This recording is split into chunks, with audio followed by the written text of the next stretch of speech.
My name is Marcus. I'm the compiler of a collection of therapy quotes entitled 1001 Windmills of the Mind, a collection of advanced self-help quotes taken from what's often called the psychoanalytic or the psychoanalytic perspective, which long ago, as I understand, is referred to by some, or perhaps many, as philosophical medicine or narrative medicine. Continuing with the tradition to know thyself by making the unconscious conscious. Because in the unconscious, there lies our history. And if we don't know that history, and that history is based on a traumatic script, a traumatic memory, called an insecure attachment style, where the child and the mother had a negative emotional pattern together. And that's in the survival brain, which doesn't know time, but it's our story. The nervous system is going to respond to it. There'll be a lot of stress like that. But the memory is the traumatic script, the psychic template, the psychic stencil, schema, whatever you want to call it. So this quote-unquote fate or destiny or being possessed means the neural wiring is laid down by the interaction. The interpersonal leads to the intrapsychic.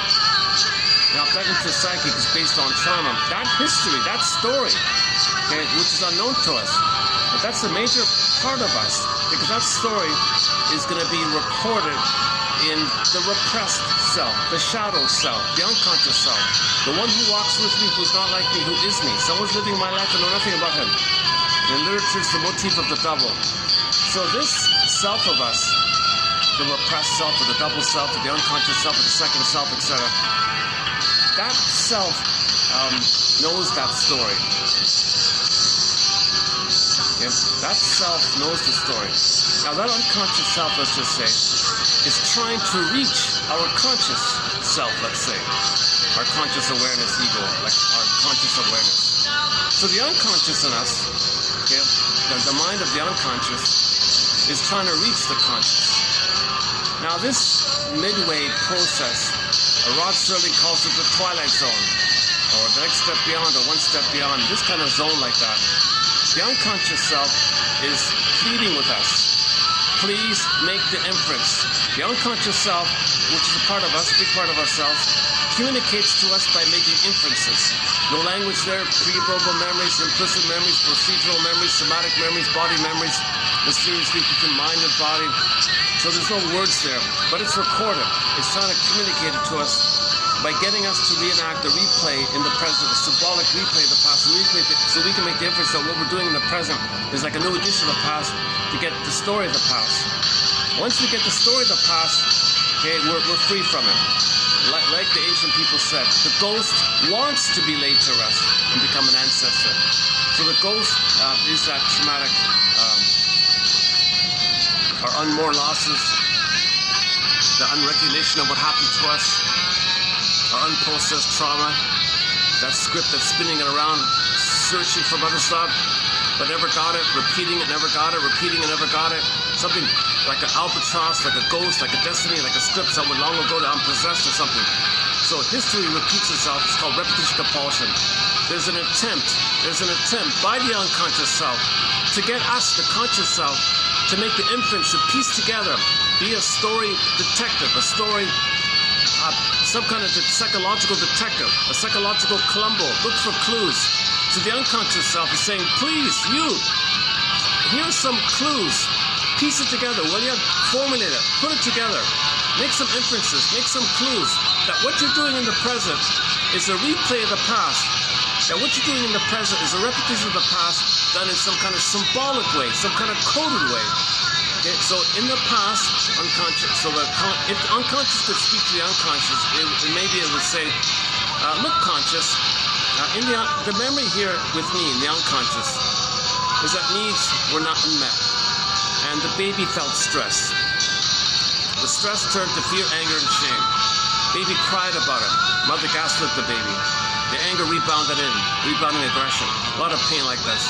The baby coped using several defense mechanisms. First of all, he exiled the soul, gave the aliveness of the person, the budding beauty, couldn't blossom within us, couldn't bud within us, called the emerging self.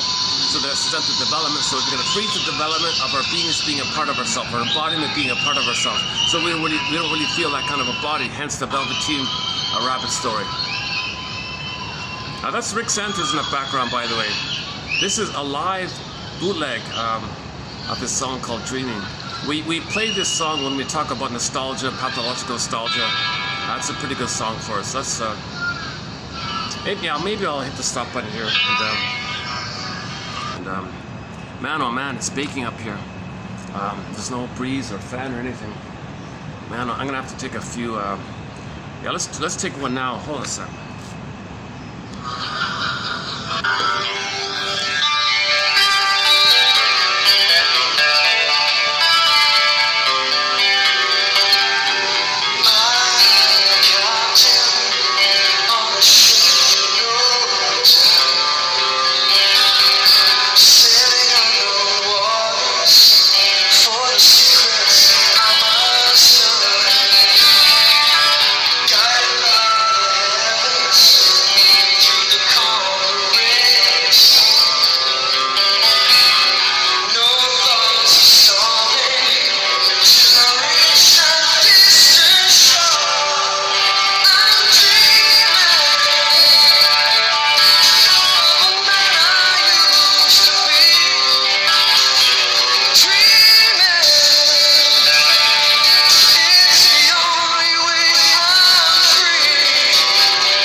Whatever musical voices Rick Santos there. His most recent single is called Love Sick. Good song. We played it. We also play Mistreating Hard, the rapper, and Time After Time, and a few others. So we play Ziana Zain from Malaysia, Beatrice Deer, and Ili Sapi, and indigenous singers. Lots of classic rock. I played REO Speedwagon yesterday in tribute to they shut down the band just recently. So we got a lot of classic rock, Pavlov's Dog, and you name it. So we'll talk about the soundtrack another time. I've got all genres. I'm trying to get all genres, all languages, all around the world. Some opera, you name it, ambient, new age, rap maybe, or country and western or something. Lots of folk, a lot of rock actually, a lot of classic rock. April Wine and Prism and. Street Heart's a major one. Triumph, of course, got a few from there. A couple from Rick Emmett as a soloist. Rick Santos, of course, and Dan McCafferty, and the long list like that. So, and songs from Zaz from France and Katja Epstein from Germany, and several bands from Turkey or Turkey, pardon me. Devrim Kaya, Sertab, Renner, and several others. And I'm trying to get songs from all around the world.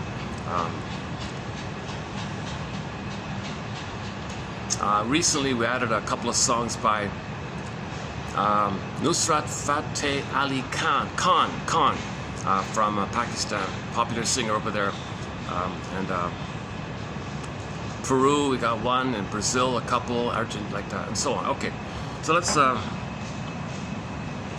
go back to our sort of opening premise here. If the unconscious could theoretically, deliver the message to us, it might say, look, conscious, I've got a story here. I know what went down. I remember, not verbally, it's procedurally known. It's like behaviorally known. So I can kind of like be a puppet master and communicate non-verbally by getting you to be like a puppet. I'm going to get you to see things in a way, distort things in a way, and recreate things in a way. And I want you to observe all this. I want you to develop your observing ego and observe what you're experiencing. I'm gonna make you experience stuff. I want you to observe it and put words to it. And then I did my job. I can relax, go late to rest. What a relief. Life force, free for the present. You can live and love in the present. Not always see the present as a new edition of the past, replay of the past. So in repetition compulsion, you don't really enjoy the present too much because the present is just some kind of mirage of the past, replay of the past, new edition of the past. So you're just using the present in a dreamy kind of way, like the song called Dreaming, in a dreamy kind of way, and not really fully seeing the full reality of the present, not enjoying new songs in the present, because you only have one tune, you only have 145. Every neurotic is a music enthusiast, but he only has one song. He carries his 45 with him everywhere he goes. Every time he sees a turntable with never-ending fiery ardor, says Edmund Berger, one of our mentors, oh, I'm going to do a preview Yeah, I'll be doing in this video. I want to do a preview of a couple of more quotes from Edmund Burglar, one of our mentors, from his money book. So a new topic recently started in our collection is on money, headed up by Edmund Burglar. So I'll do a preview of, so we've done the gold digger and the miser, a little bit of spendthrift, and just sort of a general idea about what money neurosis is, and the difference between the normal, regular use of money and the neurotic use of money, where money expresses the infantile conflict. And that's a big topic, and we covered that recently. You know, if you want a good discussion on money, psychology of money, I think there's some good basics there covered in the past couple of videos. So we'll pick up on Burglar's work today in preview mode with the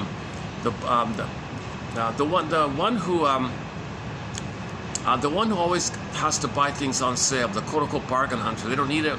So what about that? Someone buys stuff, they don't need it, bargain hunter. It's on sale, I gotta have it. It's on sale, I gotta have it. So we'll talk about that kind of idea. And then his other one about the overly possessed, manic, like they need to be ambitious, like a defensive ambition. So this is he calls it what do you call the fortune hunter or something. Oh boy, yeah, this is the fortune hunter. This obsessed with the success hunter, but it's done in defensive mode. Searching for success is a kind of a defense way. So that's a little cloudy kind of topic for me. So we'll get there. Okay, so back up a sec. So the unconscious is saying to the conscious, look, conscious, there within is a story, and you don't know it. This story is your fate, your destiny. You're possessed by it. It's the card you're dealt with, and you don't even know it. And it's driving you. It's making you live that script again and again and again, hoping for a better past, hoping for a better outcome, hoping to get mother stuff, hoping to feel safe with your mother so you can resume development. That all froze up. You don't even know it. And you're repeating, you don't even know why you're repeating it. Well, the positive intention is, you know, the unconscious wants a better outcome. But I'm here to tell you, no. Repetition compulsion is experimental recollection. I'm experimenting here. I'm trying to experiment here with you, conscious. How can I get you to remember? I'm experimenting here. So I'm repeating and replay. It's my way to kind of like, how can I get the conscious person to make the inference, piece together the story that mother failed him, mother betrayed him, mother used him. And mother, for whatever reason on her end, oh cunning tale, one of life's little switches. Maybe the mother used the baby to mother her. Okay, for that point, once again, go to the TV show Celebrity Playhouse episode entitled The Fleeting Years. This daughter grew up, okay, and then she said to the mother, you know, mother, our relationship is one of life's little switches. I've been more mother to you than daughter. My role with you is that of being a mother to you, much more so than being a daughter for you. I took care of you, so this poor woman had no clue what she liked, didn't know her interests, didn't know herself, nothing, so she was kind of lost like that. Meanwhile, because the mother was demanding on the daughter to take care of her, the mother has the power, she has a little baby, she can control the baby, she can brainwash the baby. So she, if the baby shows interest, she squashes it. The baby feels defective. Okay, now when the baby feels helpless and in pain, he turns to the mother. The baby says, good. That'll cling you to the apron strings. And I'll use that string, metaphorically speaking, as an umbilical cord to you, and you'll play with my placenta, and you'll take care of me, just like the placenta takes care of the baby. So she was using, this mother was transferring the phantom placenta phenomena onto the poor daughter. And the daughter had to always absorb her complaints and hate and whining, okay, because she can't articulate and put words to her problems, so she's just dumping on the kid. And expects the kid to admire her, because when the daughter's in pain, the daughter has to admire her for her survival. So she lies to herself like that. So if she's always lying to herself, she never gets a chance to feel safe with the mother, so she can know herself. So this woman grew up and said, look, I don't know who I am. I was always playing mother for you, one of life's little switches like that. So there's a lot of mothers feel entitled to use the kid to take care of them with their slogan, mother's rights. Mother knows best, mother's rights, you take care of me. I have a right to be taken care. I have a right, and they have all these excuses like that. So they're not meeting the baby's needs like that. A very simple way of doing it. When she makes the rationalization or the excuse, it's hard to call it out on it. It's hard to call out a mother if she's doing this.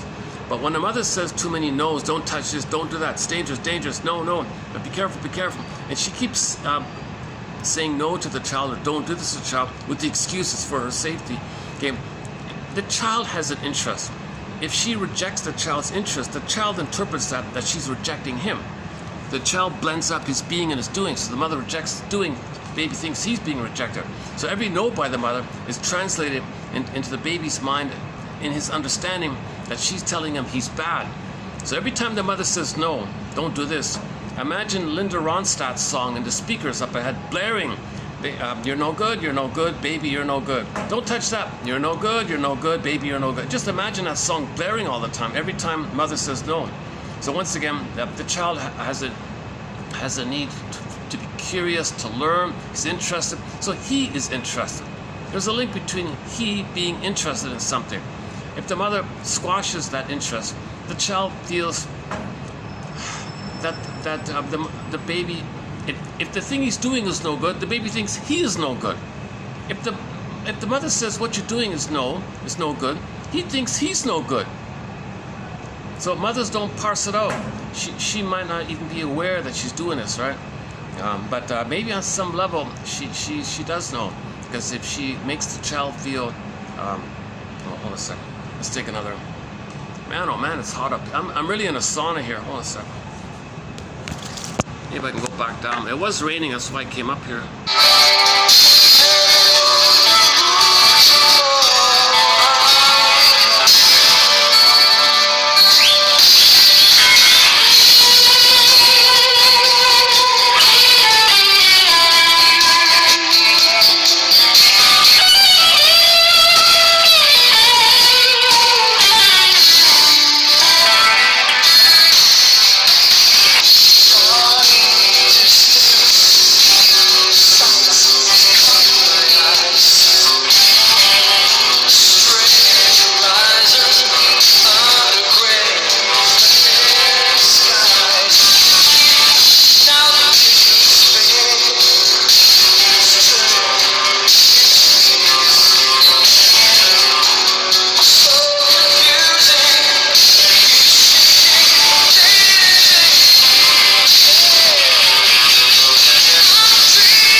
I'm not sure how long I'm gonna be able to use this place here. So it's raining out again. It's raining again, so I'm glad I stayed. It's sort of off and on with the rain here. I set up in the park, and then it started to rain, so I shut it down. I started over again. So let's go back to this imaginary dialogue. If the unconscious could speak, if the unconscious could talk, what the unconscious is saying, what the unconscious could or would or might possibly say, if it could talk. Look, conscious, you look you. Who are you? I'm everything about you that you don't know. And I know what happened, what went down between you and the mother.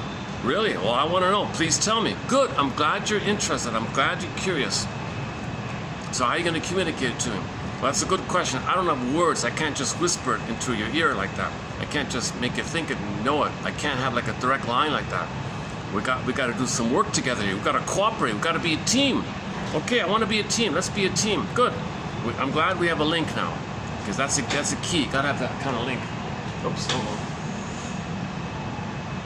Hi. Is it okay? Oh. You got a meeting? Yeah. Okay. I'll go down. Thanks a lot. Okay. Let's. They got a meeting, she said. I believe her. They're pretty good about that. Okay, let me Okay, let me hit the pause button then. See where I can go. Okay, I'll see you. Let's do it sentence-wise. Okay, no, never mind. I'll hit the pause button here, and then I'll set up somewhere. I'll continue. So I'll see you in a minute. I was thinking I could have used the kids joke. Recently in the park we saw 2 baby alligators, so I could have used the kids joke. See you later, alligator.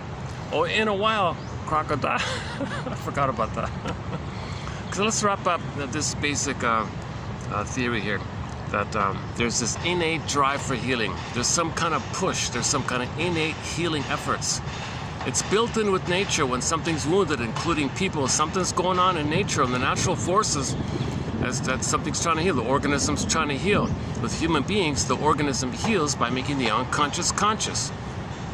So the unconscious self, or the double self, or the secret self, or the shadow self, remember the shadow knows? Remember that line, the shadow knows? Okay, so apparently in the 50s there was a famous film or something, I forgot what it was called. He was he was like a shrink. He had a very analytic mind. He could piece things together. So he had news articles called The Shadow Knows. So everybody would report the news, and they would publish his kind of imprints called The Shadow Knows. And everyone would read what he said, not what everyone else said. How'd you know this? I just pieced it together, put 2 and 2 together. I just make inferences, look for patterns. The Shadow Knows. I forgot the name of the film.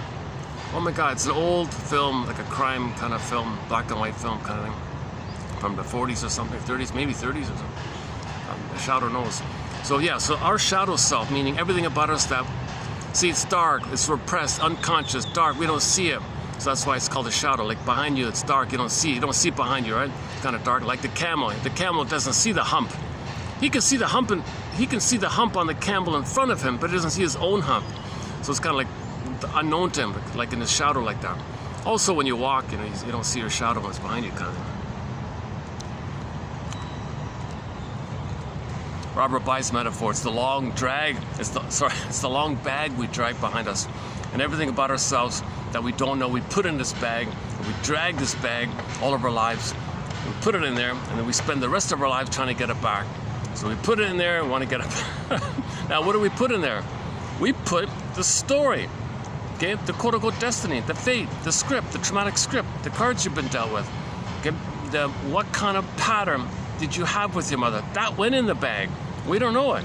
So you take all those elements about you that's in the bag, and you can create like a character to embody it. That's the double self, or the unconscious self. And it's kind of like this self, or this double self, unconscious self, secret self, unknown self. Remember, it's the one that walks with you who's not like you. He's living your life. You don't even know about it. He's living your life. You're not living your life. He's living your life. Our unconscious self is living our life. Hey, and we should be saying, our conscious self should be saying, hey, unconscious self, you're taking away my life. I want my life. Well, you want your life? Well, you got to get your story here. You got to process and assimilate and accept and integrate. I'm trying to communicate to you. If you can do that, fine. I'll free up the energy. If you don't, all the energy is for me. So I have your life force. No, I want my life force. The conscious says, I want the life force. He says, well, too bad. It'll only be given to you naturally by nature if you know your history. That's why I'm getting you to replay and repeat what happened so you can piece together the story. Okay, so for example, we have a pattern. When did we learn it? And to see ourselves engaged in it, an example of it, in a here and now example of it. Okay, so I've been borrowing this pyramid a fair bit. Okay, so you got a pattern. You learned it with your mother in the nursery, and that's why you're doing what you're doing. There's your gold like that. You're getting unknown stuff up. It's psychological golds. Like in Snow White, the miners would bring up gems and gold, right? So that there's a psychological version of that. When you bring up something about you that you didn't know, it's like psychological gold, right? So that's the idea like that.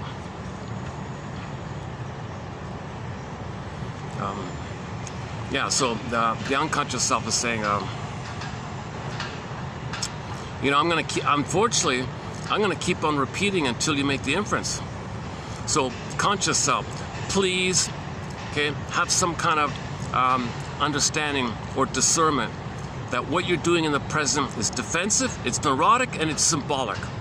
And all this defensive need, neurotic need, symbolic acting out, transference acting out, all this repetition, compulsion, pseudo-aggression, rescue station, confession to lesser crime, okay, Faustian deal, this kind of, active to make you don't think that you're passive, this kind of defensive thing, to make you unaware that your mother hurt you and you believe the pain is love, so you want to protect your mother, so you deny that mother hurt you, so you don't want to face this major crime, so you confess to a lesser crime. That's a defensive need. That's a defensive acting out. It's a defensive maneuver. That's a defensive activity. So can you discern between defensive activity, neurotic activity, dysfunctional activity, okay, and all the forms it may take? That those are there because real needs were unmet. When real needs are unmet, you look for symbolic needs. Can you make that discernment? Okay, the unconscious saying to the conscious. Another key thing is, can you resolve your either-or thinking that you developed to cope with the trauma with the mother? She hurt you, you saw her as a monster, you said, that's not my mother, you hallucinated a goddess, either-or thinking. Can you discern that as a baby, it was heaven and hell for you? If the feeding is there, if the warmth is there with the mother, you're in bliss, you're in heaven. If she's on the phone, you don't understand time, poof, you're in hell, you're shamed. You understand that as a baby, you couldn't understand ambivalence. You couldn't tolerate that the same mother who's sometimes satisfying and loving, that the same woman is rejecting and hurting you. The same woman's doing this. You couldn't understand that. Can you understand that when you were a baby, you had no way, you had no ego to understand that the same woman is both frustrating and satisfying? That when you were a baby, you freaked out, what the hell's going on here? So you did psychic splitting, either or, and you kept it separate. And in your unconscious fantasies, you got goddess and demon in there. Can you understand that you engage in psychic splitting? Now, in the healing journey, you got to fix this stuff. Now you got to find the third side of the coin. You got to find both and. You can't live with either or thinking. Either or thinking, adversarial thinking, oppositional thinking, this jungle thinking, it's going to block your healing.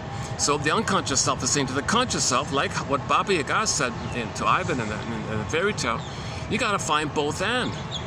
You got to find both and. Conscious says to the unconscious, how do I find both and?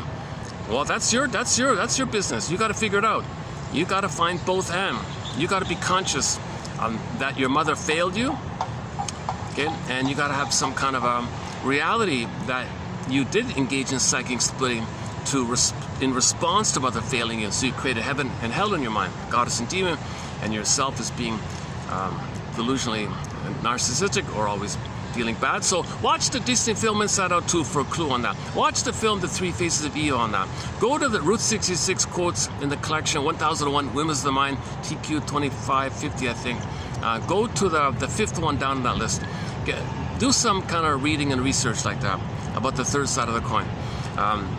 Listen to Rosanna Dearchild, quote, the more I learned of my mother's story, the more of a person she became. Play Bruce Springsteen on YouTube, Toronto Independence Day. Listen to the intro he gives to the song. It begins with fathers and sons. Fathers and sons! Okay, he talks about ambivalence. Bruce Springsteen says that he found his he emancipated himself from mental slavery. He emancipated himself from the tyranny of this tie that binds with the mother. He did it, okay, by realizing that yes, mother was wounded, but you know what? She tried her best. She would have, she could have. She was impaired. She was emotionally immature. She's a human being who's traumatized. She meant to love, but she couldn't. Find some kind of empathy and understanding like that. Get a balanced view of your mother. Fix this impression in your mind that she's a goddess or demon. No, she's a human woman with both sides. So she's a woman. She's impaired. Don't think about her always as a mother, good mother, bad mother. Think about her as a human who had needs, who was in pain. Maybe she used the baby because she was looking for the baby to be a symbolic mother for her. Once again, symbolic acting out. Okay, maybe she was trying to remember that she was shamed, so she shames her own baby in an attempt to remember that she had been shamed. Remember, when there's trauma, we repeat. So she repeated what happened on her, what had happened onto her by shaming her own baby in an attempt to remember that she had been shamed. So you gotta have a little understanding that your mother's wounded. Everything's love or a cry for love.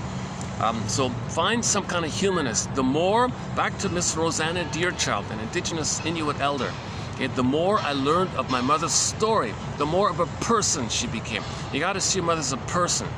Focus on the person idea. Try the balcony exercise. See your parents on stage and look at them as two kind of children fighting with each other like that. Okay, let me take another perspiration moment here. Jeepers. Man, oh man, today's a hot one. I was doing okay weather-wise. I was doing okay past couple of days. I think maybe I'm not fully as... Yeah, if I don't get if I'm really rested, I can deal with the heat. If I'm a little kind of... If I'm having a slightly off day, maybe not so much. Go on a sec. Let's dig up another song here while I take a perspiration moment here. Hold on a sec.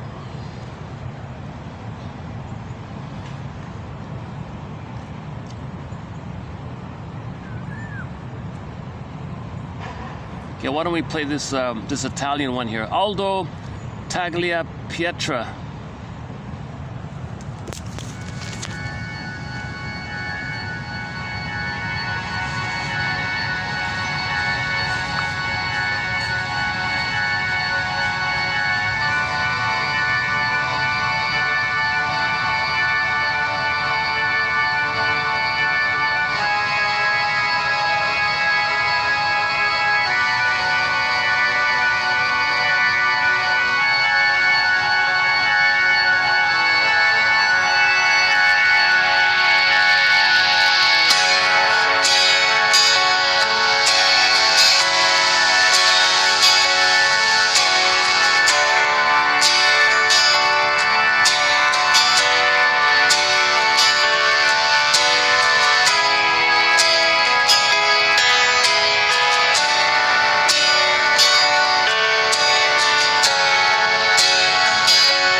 Unconscious self, I'm taking notes. What else do I need to do? Well, update this false belief that you made that you're defective. Have some compassion for yourself and update things and get it to reality. What are you talking about? You were in pain when you were born. You concluded that pain means you did something wrong. You were being punished. You were guilty. You thought you did something wrong. So you thought you were a sinner and you were in debt to the mother. You owe the mother. That's nonsense. You were born to be loved. You expected a mother. You were born to develop and be yourself. That was failed. You were traumatized. To deal with the pain, you concluded that you're defective and no good. Okay, so mother didn't treat you like a human being, so you felt defective. You felt unworthy and unlovable, called shame and humiliation. You felt a lot of pain by this, of course, a lot of distress and pain and anger. She didn't acknowledge her signals about her. So that double insult. Due to the pain, you maybe concluded that you thought you did something wrong. You didn't do anything wrong. Mother said, don't do this, don't do this. You thought you were defective. That's what babies do. You thought maybe you could save the mother. You couldn't save the mother, so guilty again. So you concluded early on that you're no good. That's a lie. That's a big lie. Okay, you experience shame, but you're not shame. You're not no good. You're a human being who felt shame, but the shame was so intense, you kind of believe that was yourself. So you got to update this thing. And pop culture is no help because they keep bombarding you with slogans like "you're born bad." No, you're not born bad. You're born to be loved. But if other hurts you, then you think you're bad as a coping strategy called the moral, quote-unquote, the moral defense, where you're like a judge going to make a moral decision and say, well, mother must be seen as good, kaplunk, she's good. So if I'm in pain, that means I'm no good, kaplunk. So you just did this kind of defensive kind of maneuver to get along with the mother. You want to get along with the mother. You got to think she's good. So to account for the pain you're in, you just concluded you're bad, but you're not born bad.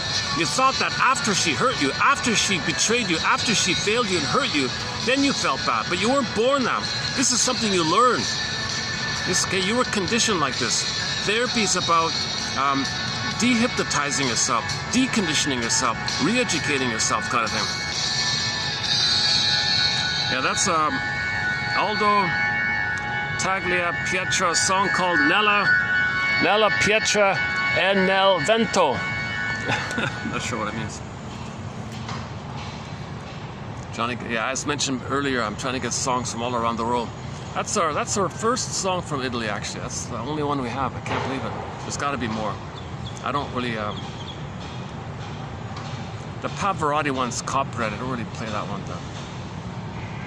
Hold a sec. Something on my phone here. Hold a sec. Uh-oh. It's not right here. All right. Another one. Hold on a sec. Let me fix my phone here. Jeez, what happened here? I threw everything in the bag. I got all sorts of the specs on it. Okay, what else do I need to do unconscious self? Okay, good question. So you gotta go into the labyrinth of the guilt complex. You're not guilt, you gotta fix that up. So watch the Twilight Zone called Shadow Play. It's a depressing episode, but watch that episode, the two versions, the original and the updated one. The updated one is a little more informative. So Shadow Play. Okay, I'm making notes, yeah. It's about a Groundhog Day nightmare. The guy's having a nightmare where in the nightmare the father says, you're guilty, kaplunk. Sometimes the father is the judge, you're guilty. Sometimes he's the district attorney, you're guilty. Sometimes he's the religious guy, you're a sinner, you're guilty. Oh my God. So in the story, he's trying to face this. Of what? Of what? They never tell him, but he's trying to find out. See, no one even knows, right? You got to find out. This is a lie. You got to face this. You believe this. Now you got to confront this lie, kind of thing.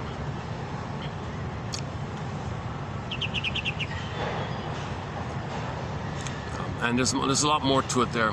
The Franz Kafka story, similar, a little bit similar. Guy's told he's guilty of what? No one tells him. He goes through this whole bureaucracy. No one tells him. Well, that's the idea. We feel guilty. We don't know why. Okay, so there is no legitimate answer. You made yourself feel guilty in an attempt to get along with your mother. So can you face this quote-unquote truth that you're the captain of your fate? You decided this, so you're the captain of your fate. If you can get this secret, it can free you from a useless burden like that. Okay, that's a line from another Twilight Zone episode called One Life Furnished in Early Emotional Poverty. The closing narration, that's one of the best closing narrations from the Twilight Zone. One life furnished in early emotional poverty. Episode's okay and all that, but I'm talking about the closing narration. That's the key point there. It'll free you from dead cargo. They call it dead cargo from the Twilight Zone. On the topic of Twilight Zone, okay, conscious self. Watch Gabe's story about the traumatic script. You got to grab the pen, write your own script. You got to face the script, so that's spelled out there pretty clearly. Wong's Lost and Found Emporium. There's a lot of good stuff in that one. Take My False Life, Please. But the comedian guy, that's a good one. Howling Man is a key one. Man, oh man, Howling Man. Okay, season 2, episode 5, The Howling Man, the original Twilight Zone. Actually, at the same time, I would recommend listening to that compiler guy, a guy named Marcus. He talks a lot about the Howling Man one. He offers the best interpretation, I think. So look up, or better yet, just get the whole collection, 1001 Windmills of the Mind, and look for those videos where he talks about the Howling Man. Mostly in, mostly in 2025, the year 2025. And there are other episodes about it. Okay, so you got to face the labyrinth of the guilt complex. That's just part of it. You got to face the labyrinth of the someday complex. Someday, oh my God, relentless hope. Someday some sibling or mother will be actual mother. Someday something I buy will give me the blissful union I should have had when I was one with the breast. What? Whoa. That's your someday fantasy. Babies are meant to own the breast and feel at one with it in a state of blissful union. Deep sentimental union, one guy calls it. Desmond calls it the deep sentimental union. Unio mystica, participation mystique. Blissful oneness, one guy calls it oceanic ecstasy. A little exaggeration maybe. Blissful oneness is pretty good. Garden of Eden, Shambhala, Shangri-La, Avalon, paradise, like that. Babies need that kind of paradisical thing where he's everything. He's the breast. He's one with the breast. He owns the breast. He's in a state of undifferentiation. He doesn't know where he begins and ends, or where the breast begins and ends. Once again, the breast is the first mother for the baby. He may sense the full mother, but he's mainly relating to the breast. Fairbairn says he could theoretically understand there's a full human there, but due to the stress, he regresses to the part object relating. Some people say no, it starts with the nipple, then it goes to the breast, then it goes to the mother. Some say no, baby gets it's the whole mother, but on a stress, he goes to part object relating. Anyways, baby's dealing with part object relating. Yeah, look up the quotes on part object relating in the 1001 Windmills of the Mind collection. So that's okay. Let me stop here. So that's a key point about that we recently covered on the money topic. That if the baby doesn't feel that he owned the breast, that was failed. Fixation. When there's a fixation, when there's trauma, we're then cursed with the unconscious hope, relentless hope, unreal hope for the fulfillment of old unfulfilled needs. So we're still trying to get it. So what did the baby want? He wanted the oneness of the breast. Now how do you look for that? Well, money continues it. Money picks up on the issue. So money picks up on the issue. So with the money, you can buy stuff. You can buy things. Now, when you buy things, you can't be one with it to the point where you're one with the breast and you got that feeling of being one with the breast. It never works. Pain's still there, try again. Pain's still there, try again. So you're going to be in this greed-like mode where you're going to hoard and grab all the time, but you're always looking for the oneness. But no thing you buy can translate to you feeling one with the breast back in the nursery. That's called symbolic acting out. The thing you buy, the matter, the material, the matter, the money, mother, money, matter, material, it's all kind of associated like that. Same thing with the cookies for the sweetness, and ice cream for the soothing, and the fluids, the wine and the beer for the fluids, okay, stimulating fluid, breast milk, you got the powder stuff. So the whole experience with the mother was missing. The whole proper emotional love with the mother was missing. The tenderness, the sweetness, the affection. And it's not just about feeding, it's about her whole presence, it's about her whole attitude. It's the aliveness of her body too. It's the whole acceptance. And it's like a back and forth where the baby feels mother's presence and mother's present for the baby, that he can be present to himself. If the mother sees the baby, he can see himself. The mother sees the baby with delight, he has self-esteem. Mother soothes the baby, he can soothe himself, and so on. So he needs that kind of experience. Most in particular for the first 4 to 5 months, discussed yesterday a little bit at the Swan Place.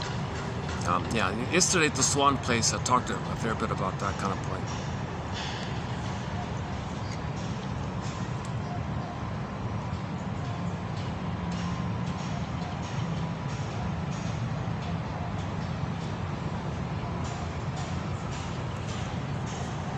Actually, I'm running on 2 copies this time. That's why I'm speaking a little quickly here. I'm copied to it. Never mind that copy. Okay. Oh, no, Elaine, I'm not going to comment on the message, the barista's wink message on the coffee cup. It's pretty lame. Oh, seriously. Well, so we did have one from them. I talked about it. You're not fully dressed until you wear a smile and hold a cup in your hand.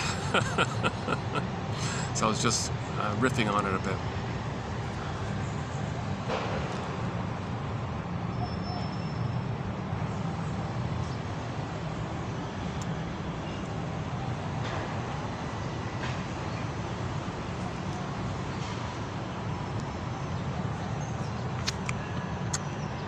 Oh, I hear the conscious self.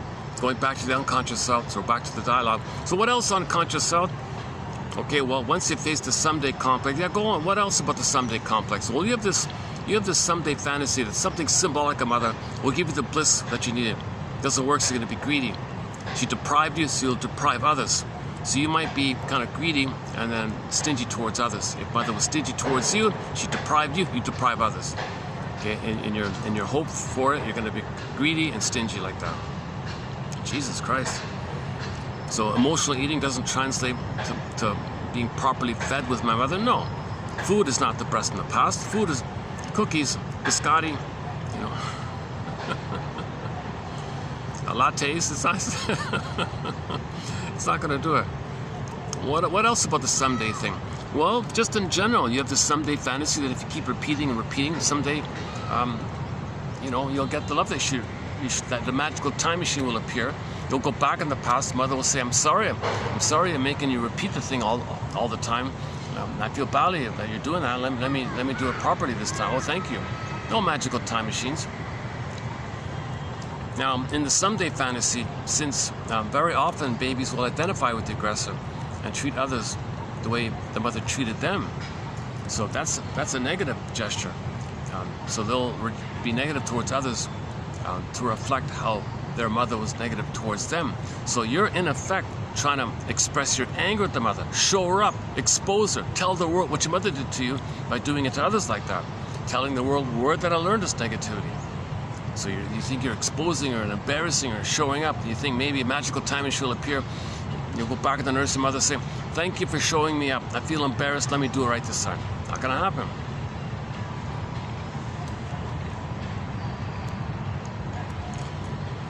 Okay, so if I'm in the labyrinth, what other mini labyrinths do I have to go through? Well, the money complex labyrinth. The money is an expression of the conflict with the mother that you're trying to resolve.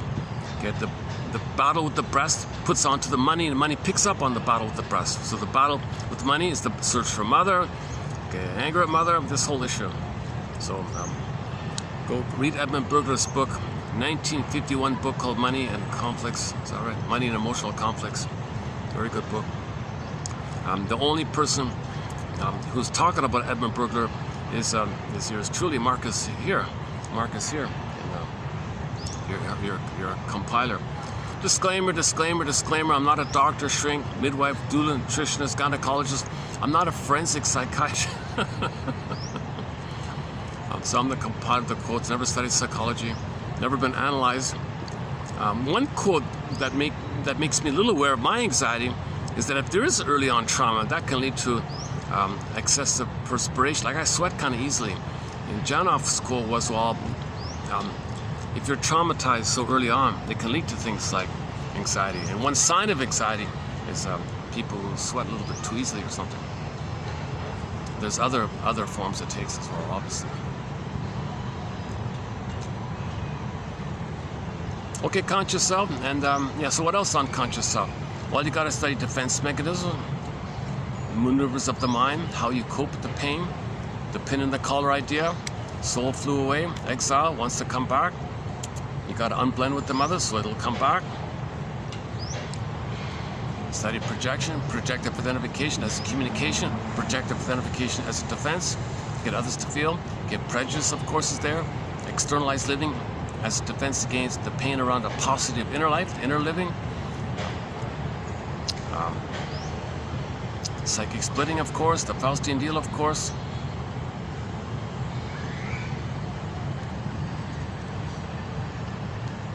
Okay, that should get you started conscious. That's a lot of material right there. Okay, thanks, unconscious self. I made a lot of notes here. I made a lot of copious notes here. I'm going to do some research on these topics. Guilt complex, someday complex, money complex. Get either or to both and recognize how symbolic needs are there because real needs are not met. Okay, and then when you're ready for Edmund Burger's theory about psychomasochism, come back and I'll give you Edmund Burger's theory about psychomasochism, which I did try to present a little bit in the last video with the Swan at the Swan place.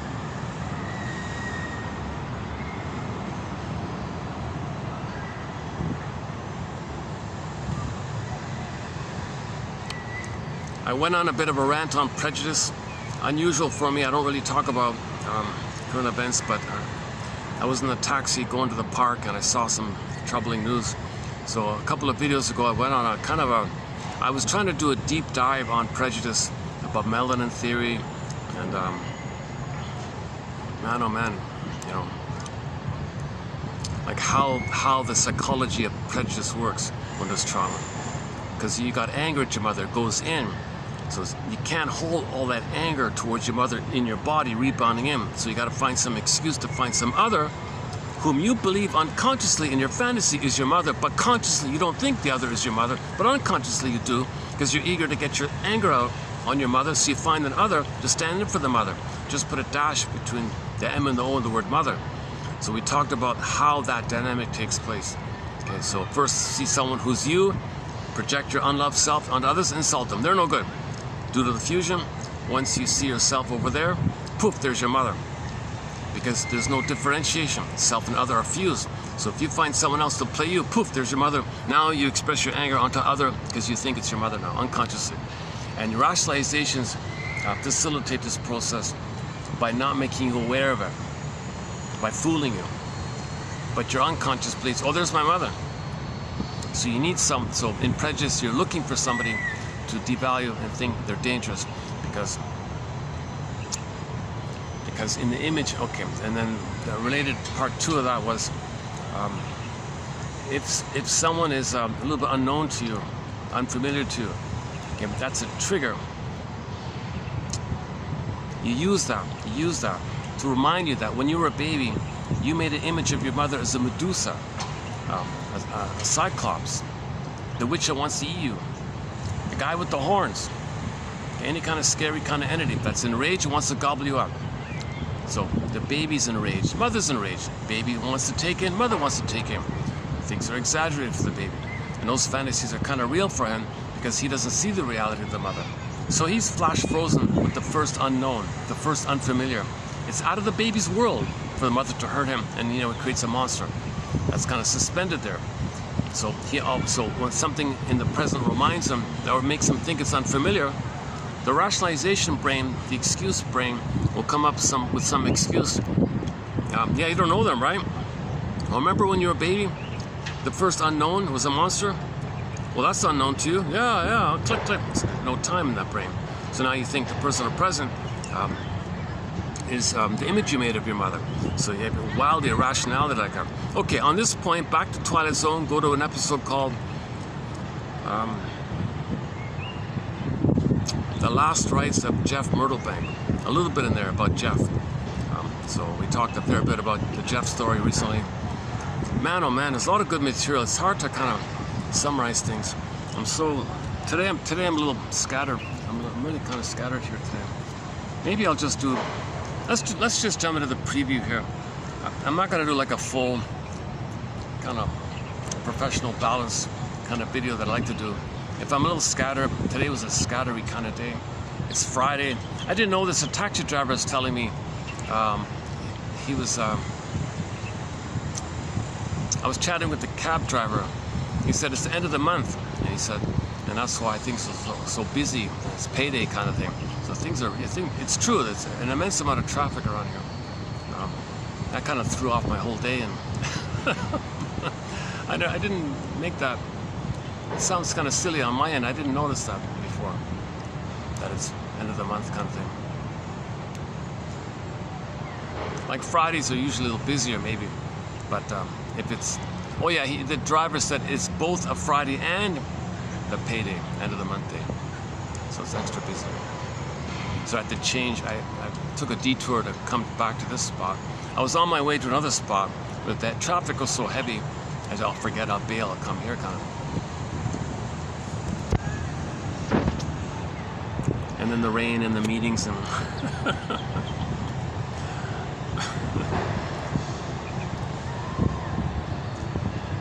okay, never mind that kind of stuff. I wonder what Edmund Berger would say. Yeah, you're making yourself kind of busy. Maybe you feel it's a defense against. Maybe you're running away from yourself somehow. I'm not sure.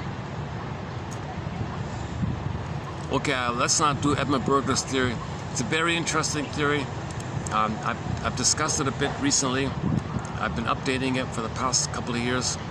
It's called psychic masochism, being the major crime where the baby libidinalizes the pain. Major crime, can't know it, got to protect the mother. He becomes the mother. To be active, he shames himself. So but when he's active in the shaming of himself, he's going to be neurotic, but not know that the rigmarole is that the fixation is the masochistic. So he'll be active, but the rigmarole is just a mask, okay, for the psychic masochism. Okay, so he's never really happy. You're never really happy unless you cleanse this out, you air this out, you know this out. So this only happens when you admit your mother failed you. You admit mother betrayed you, and she was impaired like that. If you never face that truth, that mother failed you. It's funny, an accidental observation on my end. I was saying, you know, that's in a recent video I was saying, yeah, I noticed people, the shrinks don't talk about money. You don't see many books about money. Only Burglar tackled it, you see. And no one talks about the mother. No one talks about money. Those two things are like no one talks about it, but it's linked. Because if you talk about one, it's going to bring up the other. Money, the money neurosis is an extension of the mother neurosis, mother complex issue. Okay, again, that was all discussed recently with Desmond and those other ones. So, actually, yesterday's video we did some on oxytocin, and a few more quotes on money. And the video before it was a batch of quotes on money. So, anyways, let's go back to the burglar here. One second. What's happening here? Man, oh man. I'm using this sort of like a little budget kind of phone here. Okay, let's quickly try this one here. So this is, I'm gonna now read I didn't even have time to go to the printer, so I'm gonna have to read it off the phone here. Oh, here comes the rain. Oh, this is one of those days, eh? Is it gonna pour? Oh, it's pouring down. Oh my God. Okay, hold on a sec. I'm gonna hit the pause button here. Hold on a sec. Okay, let's see if we can continue here while the rain, that's up here. So let's begin with Edmund Burger's work here. So again, this is from his money book, Edmund Burger, one of our mentors. 24 books, 300 articles, the most prolific author of psychoanalysis. Direct into English, he writes directly into English, so no translation issues, filled with literature references. He wrote in the 40s and 50s, mainly, and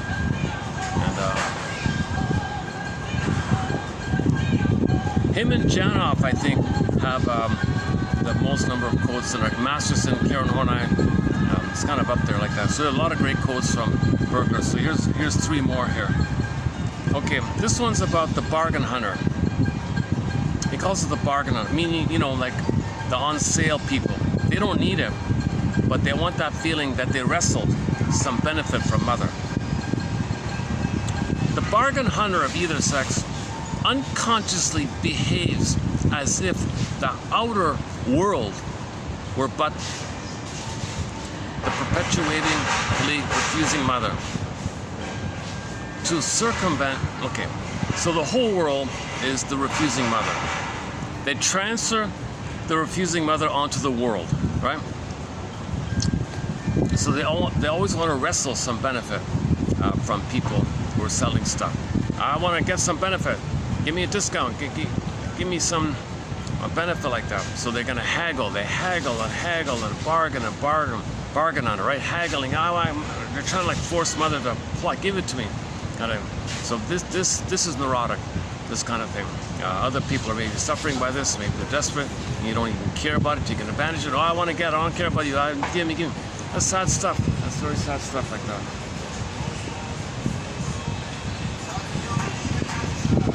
Yes, of course, people, the seller might have it overpriced. We're not talking about like a realistic bargaining. We're talking about this compulsion to wrestle some benefit. So these people buy things they don't even need.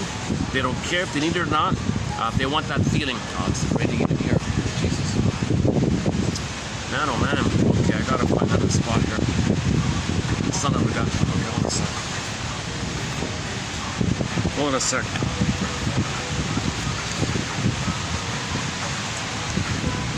I thought I could hold out here.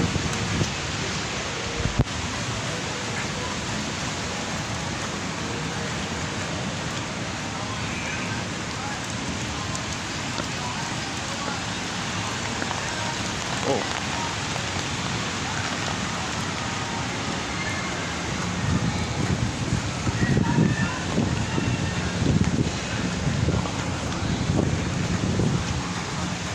There is an indoor spot. I don't like using it, but just for a brief walk.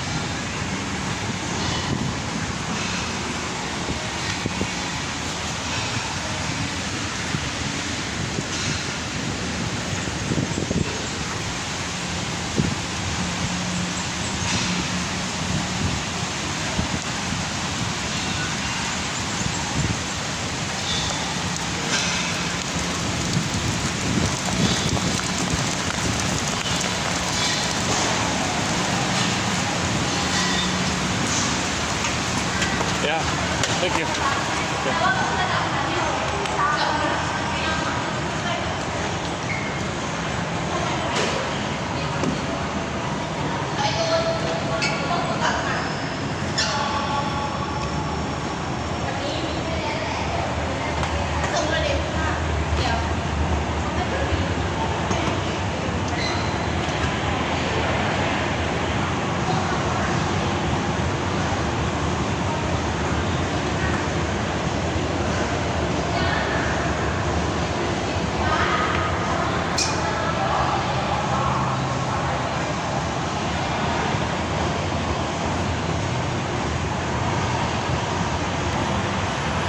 Okay, hang in there.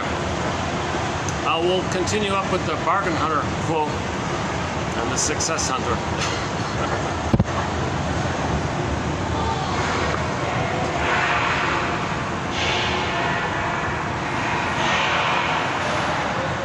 Actually, this is a new, they have a new coffee shop here. I wonder if I can, forget it.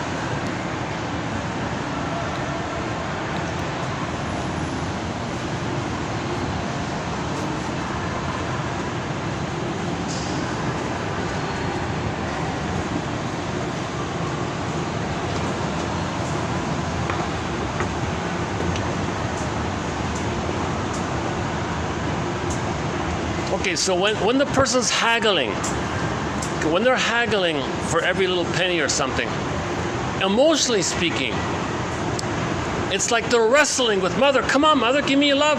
Because material, money is love.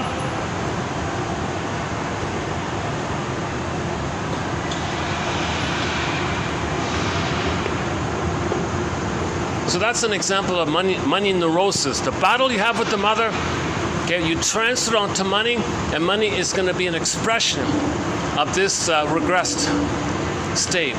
So money neurosis is an expression of oral regression. Another line by Burglar. It's that one there.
Hopefully I can hang out here for a bit. They might kick me out. Let's see. Hang on a sec. Okay, so let's go here. Okay. It's rainy season, and it's also quite noisy where I am here. And I got all these blinking, these huge billboards, flashing lights. They'll distract me like that. Unless I can. What if we do it like this? Is that better?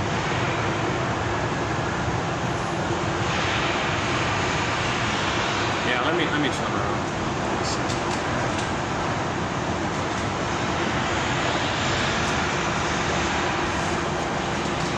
A little better here, huh?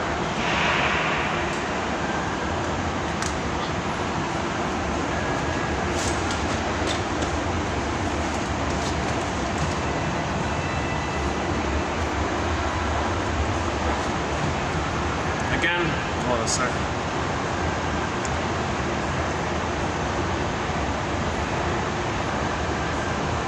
The bargain hunter,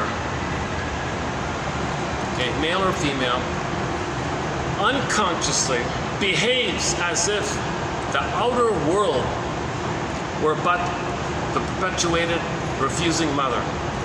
To circumvent the inner conflict created by masochism, the problem is shifted to the act of wresting something from a hostile mother. Yeah, so when they're bargaining, when people are haggling, you're the bad mother, you're the hostile mother, I gotta fight with you, give me the bargain, give me discount. No, I'm not gonna pay that, too high, too expensive. No, I'm gonna give you a lower price. No, I'm gonna give you, you're this wrestling, this unconsciously, you think that's the refusing mother. And you're battling with your mother. So in neurosis, you transfer the frustration of the mother, the problem with the mother, the battle with the mother onto everybody, and you're fighting with everybody, thinking you're unconsciously fighting with the mother. That's neurotic like that. So money is involved in this, like that. That's part of, when money's involved in a neurosis, it's called a money neurosis. The bargaining spirit is simply defensive pseudo-aggression, unproductively used. Okay. So this bargaining spirit, in this context here, okay, is pseudo-aggression. You don't want to admit your mother hurt you. Okay, so you don't want to be passive. Mother hurt me. Now you're going to be active. No, mother, I'm going to fight with mother.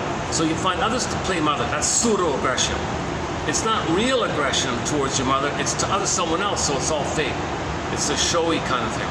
You're not identifying that you're angry at your mother. You're unconsciously angry at the person selling something to you. That's called pseudo-aggression.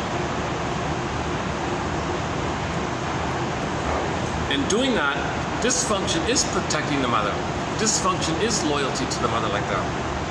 A client of mine once started out to buy her husband a cigarette lighter for his birthday and ended up with an umbrella. The husband had wanted the cigarette lighter and had no use for the umbrella. I'll take it. But the umbrella was a better bargain. So look at that. So the wife knows the husband wants the cigarette lighter, but the umbrella's on sale. I can haggle. I'm wrestling something with the mother. I'm getting a benefit from the mother. Discount, huge discount. On sale, I can bargain, maybe get a further discount. I'm gonna haggle. So she buys the umbrella. Happy birthday, darling. Here's a nice umbrella for you. What the hell, I don't need the umbrella. But she was so possessed to fight with the mother.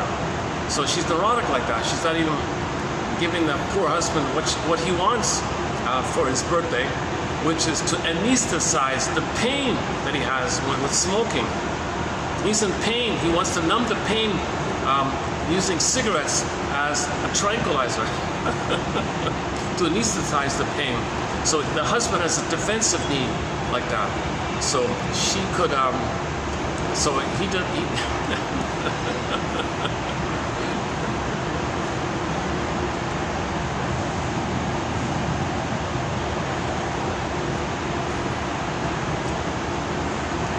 Bargain hunting.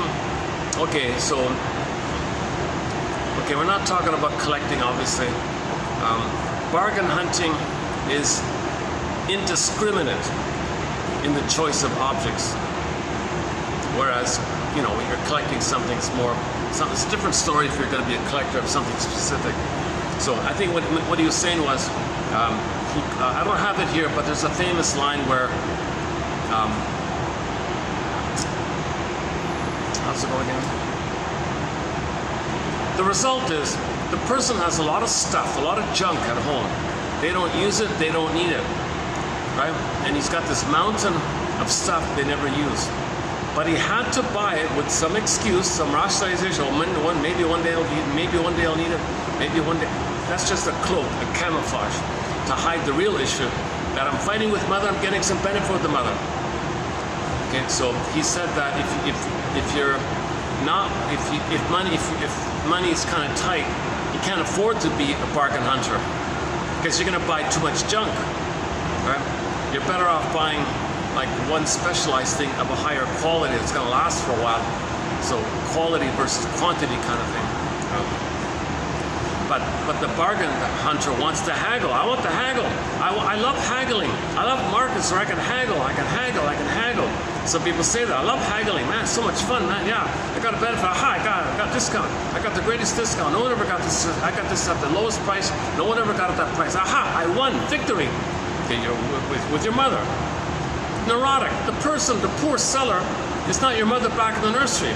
And you feel this kind of you feel this kind of dysfunctional neurotic pride, they call it. Neurotic pride, defensive pride, symbolic pride. That's a defense against not admitting that you were passive with the mother. But the rigmarole, the whole rigmarole is, at the end of the day, the rigmarole is he's not happy. Now he's got a pile of stuff. He's not happy with it. He might be broke because of it. So it's self-defeating to be an excessive bargain hunter. It's ultimately self-defeating like that. Okay, let's leave it there for that one.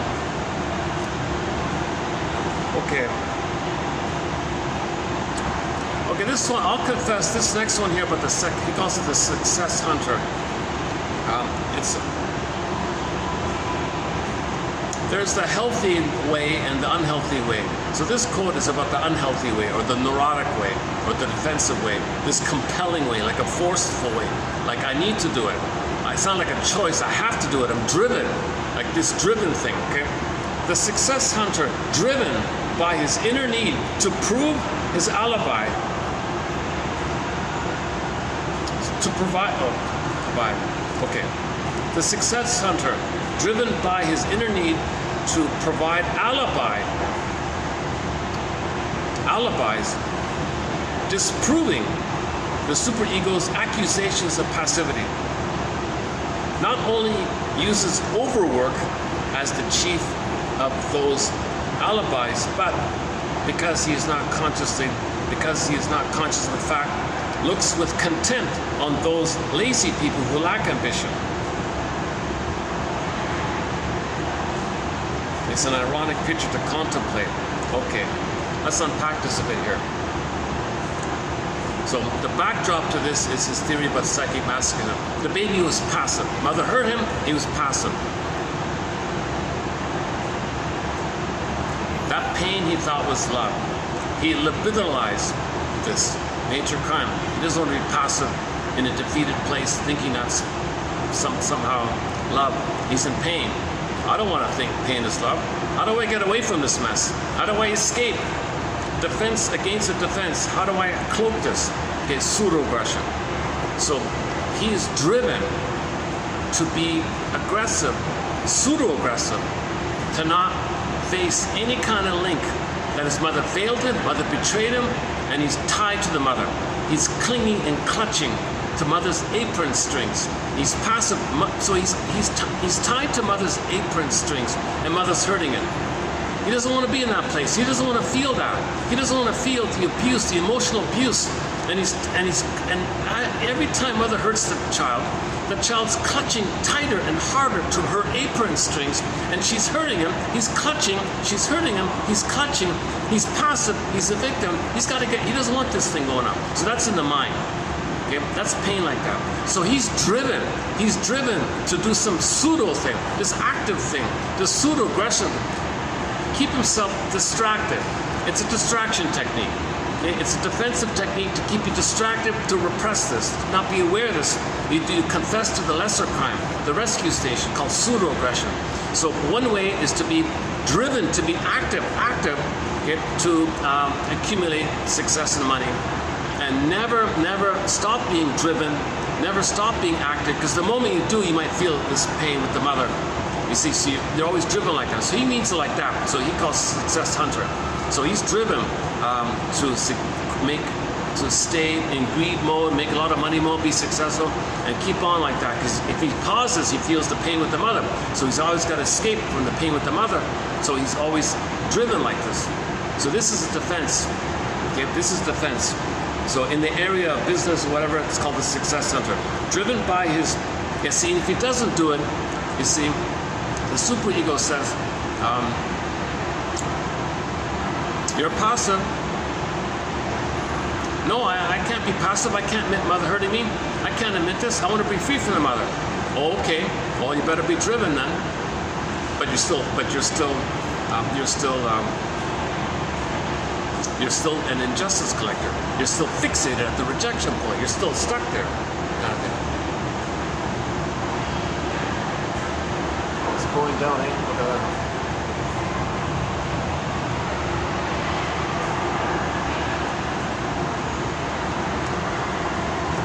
Okay, now think about this. Think about projection. If he sees anybody on the outside who's passive, like a quote-unquote loser or a weakling or a wimp or too sensitive, he has contempt for it because that's him. He doesn't want to know that he's clutching to mother's apron strings, passive, vulnerable, weak, pain, helpless. So if he sees anybody out there, like a homeless person or something, or like someone who's not confident or something, or somebody's not aggressive, somebody doesn't, pump iron or whatever, be a machismo or something. If he sees any kind of if anybody shows any kind of sense of passivity or something, he has contempt. I hate it. Because he's got to prove he's not it. I'm not you. I'm not that. No way. I hate that. I hate that. So that's because he hates what's within him. He hates that. He hates what he sees as going on within him. He hates that. He wants to escape from that. So if he's triggered on the outside of seeing somebody vulnerable, that triggers with him. He doesn't want to know this. He's determined to deny that this is within him, that he was shamed by his mother, hurt by the mother, humiliated by the mother, shamed by the... He wants to deny this. No, I can't believe this. I can't believe this. I'm covering up for my mother. I can't believe my mother did this to me. I'm loyal to her. I can't believe this. So any signs on the outside, okay, that's to be a reflection of the inside. To deny that it's on the inside, he's got to reject on the outside. So he's the guy who walks on the street and sees a disabled person and says, what, I hate him or something. Maybe he wants to, kick his sign or something. Please help, I'm going to kick your sign. Don't show vulnerability. He's a poor disabled person who's blind or whatever, and some aggressive person kicked his poster or whatever. Please help, I'm disabled. My house, whatever, tells a story like that. He'll have an immense contempt for that, because that picture of that disabled person, his vulnerability, his weakness, his wounds, because he doesn't want to know, he doesn't want to see it's within. So he's got to deny it on the outside to deny that it's within him. It's a defense mechanism. He doesn't want to admit it within. So he's got to deny it and reject it on the outside. So these kind of characters, people like this will never be kind to people who are vulnerable like that. They have contempt for weakness and vulnerability. Too sensitive, all that stuff. You hear it all the time. People with the bully personality pattern. I hate weakness. I hate vulnerability. I have contempt for it. Okay, that's what we're talking about here. Yeah, contempt for and ruthlessness toward the unsuccessful. The success hunter is at bottom a passive person because he is passive underneath. This machismo is called the Faustian deal, where he's going to be identified with aggression and shame himself. Okay, it's related to the Faustian deal, actually. It's very similar. It's a variation. It's another way of saying the Faustian deal. If the mother hurts the baby, he becomes her. He shames himself. He sees himself on others and shames them to make him unaware that he's shaming himself. Okay? Now, when he shames himself, there's his mother, and he hates the one he shames. So people with this psychology hate the ones they hurt. They insult you and then hate you. A success hunter is at bottom a passive person. The unsuccessful man seems to provoke in him the inner reproach, quote, "That is a mirror of yourself, you weakling." Okay? So back to the guy in the street who sees the disabled person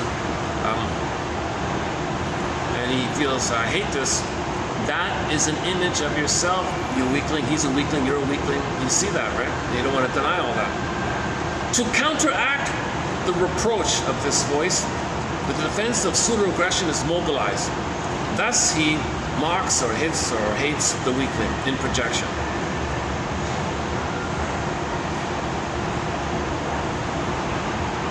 Okay, next part here. If somebody asks him for a loan, like if a friend says, can I borrow $10?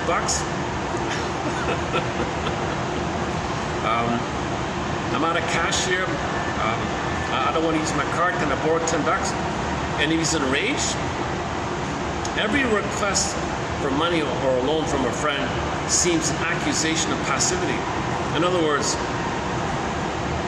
were I not considered a wishy-washy sort of person, they would not dare to ask me. So the fact that somebody can ask him, that a friend would say, can I borrow $10? You think I'm so passive? You think I'm so weak? I want to be so aggressive, you would never think to ask me. Because if you ask me, that implies you see some kindness, some vulnerability, some sensitivity, some care, some love. You see that weakness in me. I'm upset that you see some kind of anything about the quote-unquote human side of being human. I don't want you to see anything positive about me, and you're asking me for a loan. That implies something positive about me. That's vulnerability. I'm upset that you see something good about me, because good is vulnerability, good is passivity, good is pain. I don't want to see that. You asking me implies that. So I'm enraged that you thought that about me. So I'm going to aggressively shout at you and bark at you and say no, like that. Right? Were I not considered a wishy-washy sort of person, they wouldn't dare ask me. Maybe they've been lifelong friends, gonna borrow $10 or something. He'd shout at him, right? The excitement of such neurotics, when confronted with a request for money, activates the latent reproach and its inevitable defensive result, the hyper-aggression in refusal. All of us have witnessed such hyper-aggression, and to date, no one has logically explained why. In cases like this, the symbol detached. My answer is, I'm gonna have to say no here. Like a calm, kind of polite,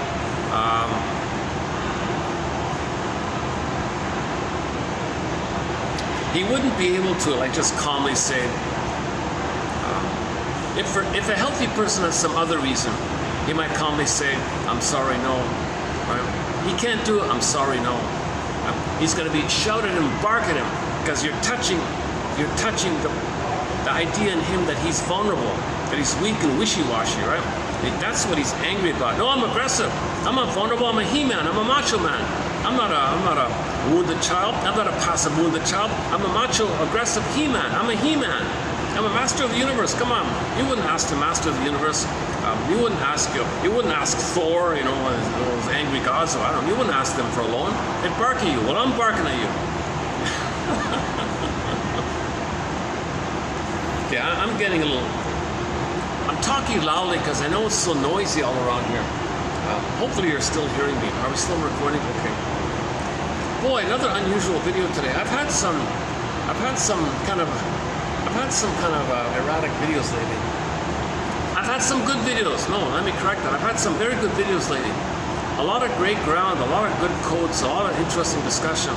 On occasion, I might have little awkward videos like this.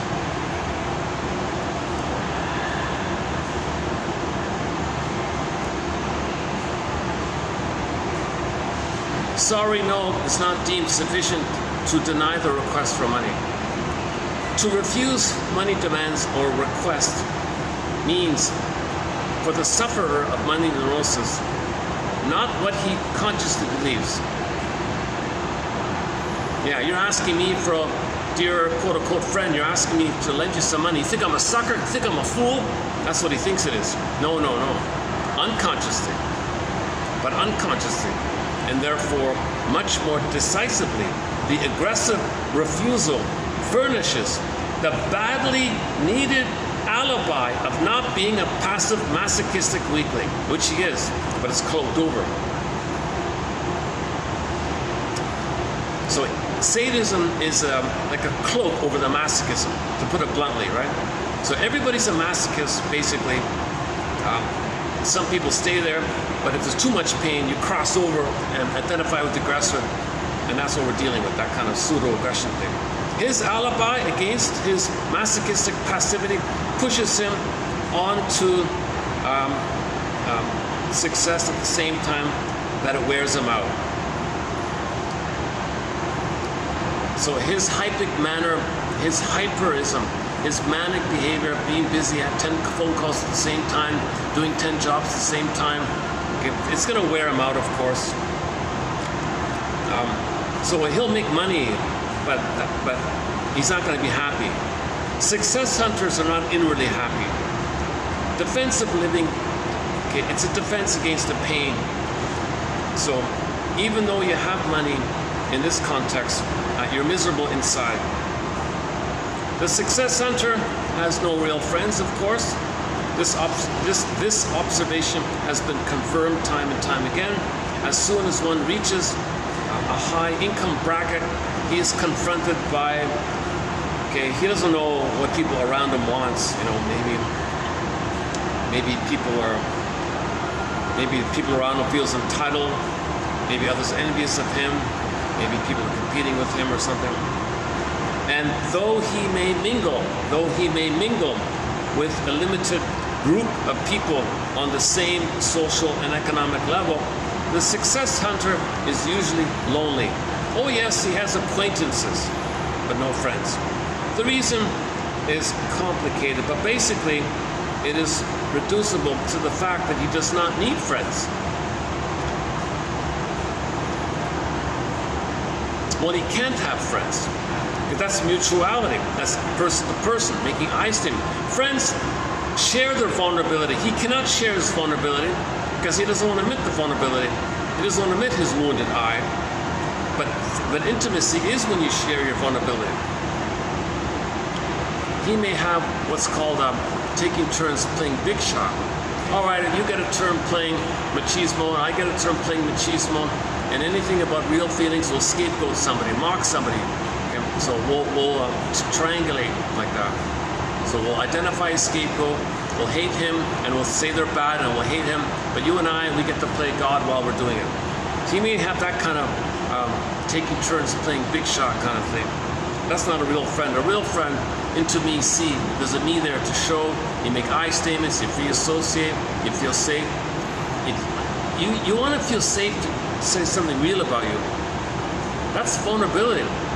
But the success hunter hates that. So he'll mock you. There, now, don't you dare say that. Tough up.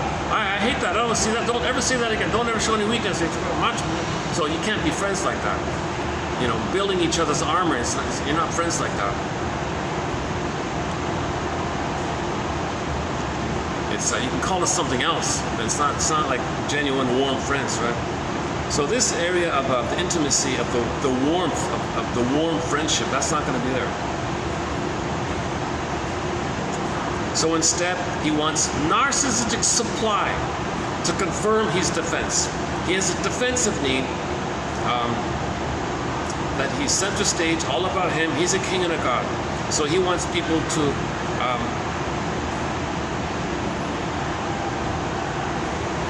he needs admirers or lackeys, people who will satisfy his craving. These serve the purpose of strengthening his inner defense by perpetually attesting to his greatness. So he wants to be seen that he's successful in his defense. I've got a defense.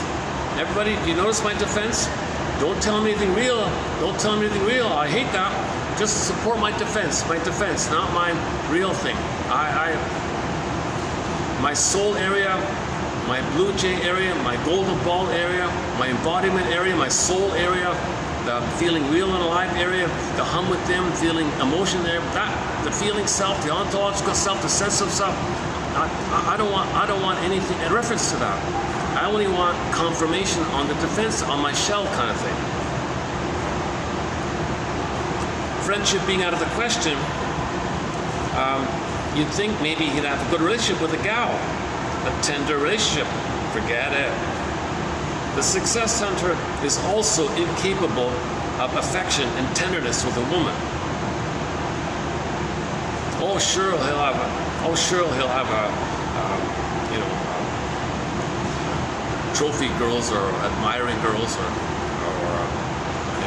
short-term relationship kind of girls. but no real camaraderie of a mutuality between a man and a woman. That's missing. Just like you can't have with friends, you won't have it with a girlfriend.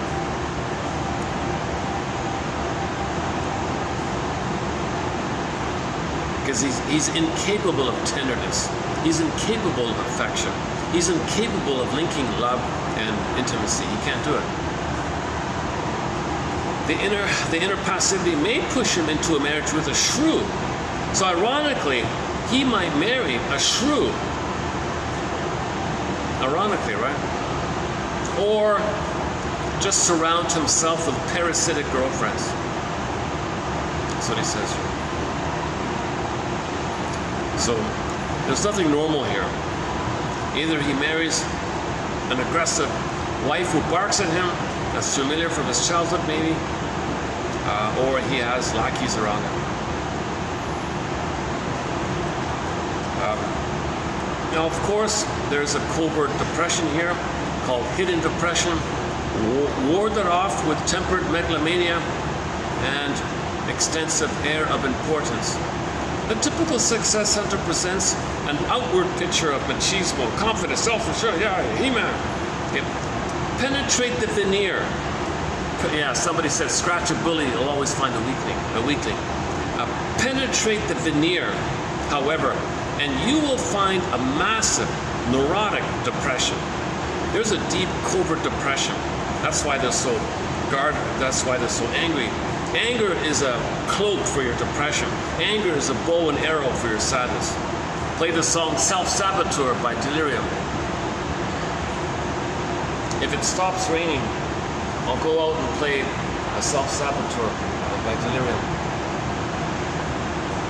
It's too noisy to play it here, right?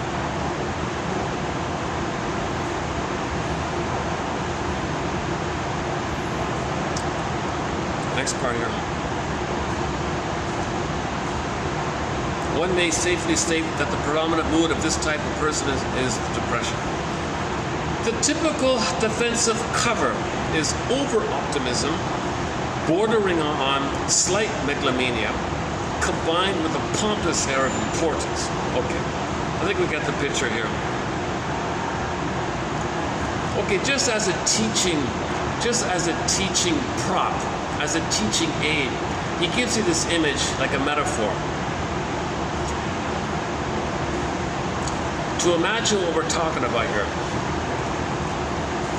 Okay, imagine the general on the battlefield or whatever. And he's got pain, prostate pain. The pressure of the prostate pain, that pressure compels him to be unaware of it. So he's driven, but the pain, drive, pain, drive. Substitute for the general's prostate pressure. Substitute for the general's prostate pressure. The pressure of conscience because of inner passivity, and you have the general, and then you have the genesis of the brilliant ideas in the success hunter. Not a very romantic simile. He even jokes about his own metaphor. Not a very romantic simile, but it's not too bad actually, right? Like I quickly got it with this metaphor. So draw a parallel. Try to draw a parallel. You got the general on the battlefield. He's got pain, prostate pain. He's in agony. He's in pain inside, right? So he's driven, and the pain is making him driven. Okay. So imagine the business one here. He's got a psychological pain. He's got a psychological pain of mother hurting him, and he's passive, and mother abused him. That pain within drives him, analogously to the general with prostate issues, and driven on the field like that. So the general might win the battle or something. So the success hunter, the driven success hunter, driven by the pain, like analogously, like the pain, like the general's pain, he's got like an emotional version of that. They're both successful. The general's successful.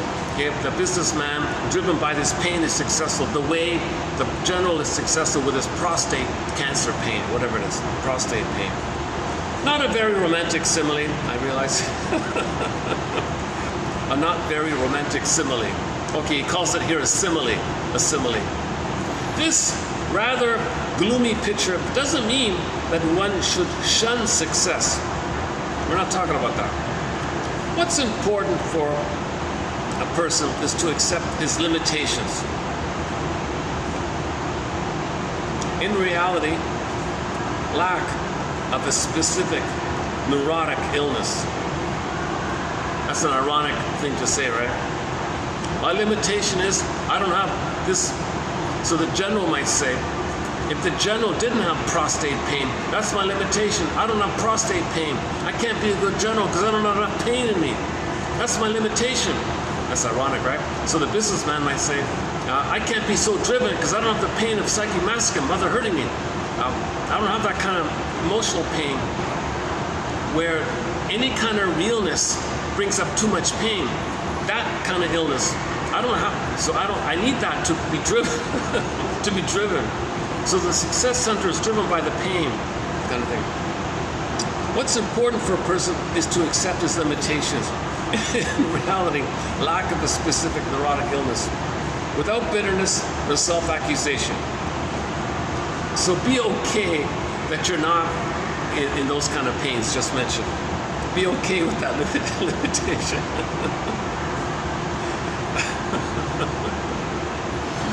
When you read Burglar, it does. I can imagine. I don't know. When I read Burglar, I start laughing sometimes. Okay. In conclusion, to envy the success hunter and the quote miracle of success is to overlook the fact that for the normal person, inner contentment is the important thing, the real thing. Inner contentment. Okay, so for normal people, inner contentment. Okay, enough money for a home and basic needs and a holiday here and there. They want the inner contentment, and that's fine. It's neurotic to have it, to be driven like this. The drivenness is because there's a deep pain that drives you against the pain. Just mentioned. Okay, part 3 here. Part 3 of 3. A more general statement. Okay, money in neurosis has many masks, from stinginess, okay, to the gold digger, to the success hunter, and the bargain hunter just mentioned, the gambling one, okay, the con man one, and so on. In short, anything can be used by neurotics as hitching posts for their inner conflicts. Money is one of these hitching posts.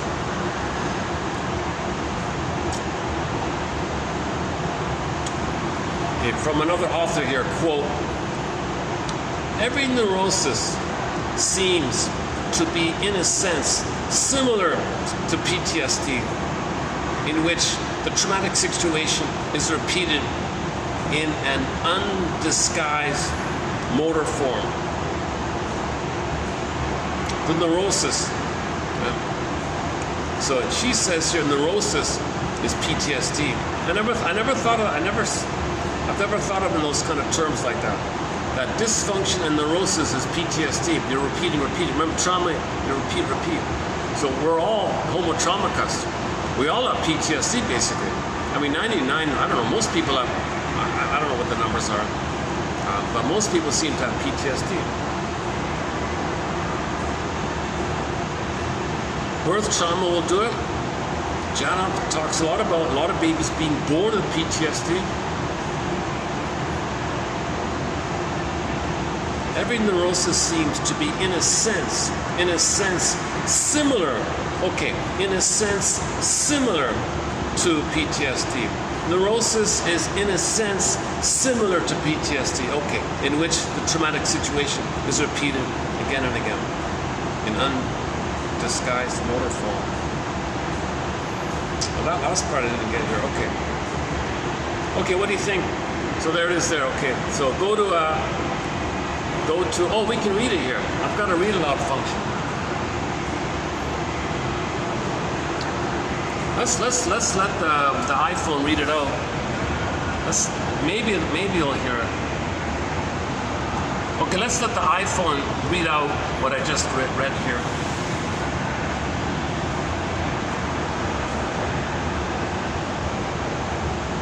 Okay, let's just do it like this then.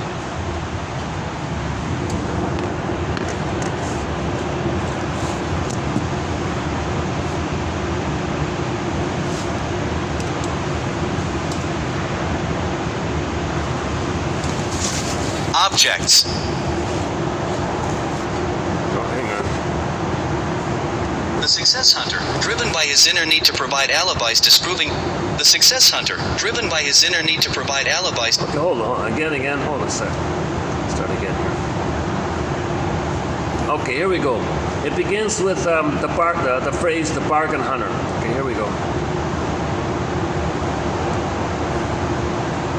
The bargain hunter of either sex unconsciously behaves as if the outer world were but the perpetuated refusing mother. To circumvent the inner conflict, created by masochism, the problem is shifted to the act of wresting something from a hostile mother.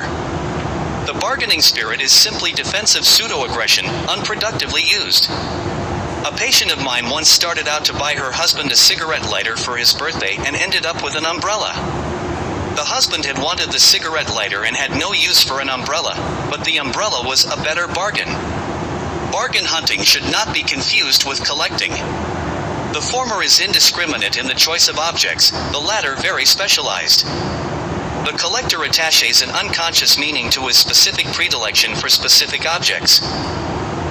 The success hunter, driven by his inner need to provide alibis disproving the superego's accusations of passivity, not only uses overwork as the chief of those alibis but, because he is not conscious of that fact, looks with contempt on those lazy people who lack his ambition. It is an ironic picture to contemplate. Contempt for and ruthlessness toward the unsuccessful. The success hunter is at bottom a passive person. The unsuccessful man seems to provoke in him the inner reproach, that is a mirror of yourself, you weakling. To counteract the reproach, the defense of pseudo-aggression is mobilized. Thus he strikes down the weakling, in projection. Every demand for money seems an accusation of passivity. In other words, were I not considered a wishy-washy sort of a person, they would not dare to ask for it. The excitement of such neurotics, when confronted with a demand or request for money, activates the latent reproach and its inevitable defensive result, the hyperaggression in refusal. All of us have witnessed such hyperaggression, and, to date, no one has logically explained why, in cases like this, a simple and detached sorry, no is not deemed sufficient to deny the request for money. To refuse money demands or requests means, for the sufferer from money neurosis, not what he consciously believes, the triumph of not being a sucker, but unconsciously, and therefore much more decisively, the aggressive refusal furnishes the badly needed alibi of not being a passive masochistic weakling. His alibi against this masochistic passivity pushes him on to success at the same time that it literally wears him out. The success hunter has no real friends. This observation has been confirmed time and again. As soon as one reaches a really high income bracket, he is confronted by envy, parasitism, enmity, and though he may mingle with a restricted group of people on the same social and economic level, the success hunter is usually lonely. He has acquaintances, but no friends. The reason is complicated, but basically it is reducible to the fact that he does not need friends. He needs admirers, people who will satisfy his craving for flattery. These serve the purpose of strengthening his inner defenses by perpetually attesting to his greatness. Friendship being out of the question, there remains the possibility of a normal, tender relationship with a woman, but the success hunter is also incapable of this.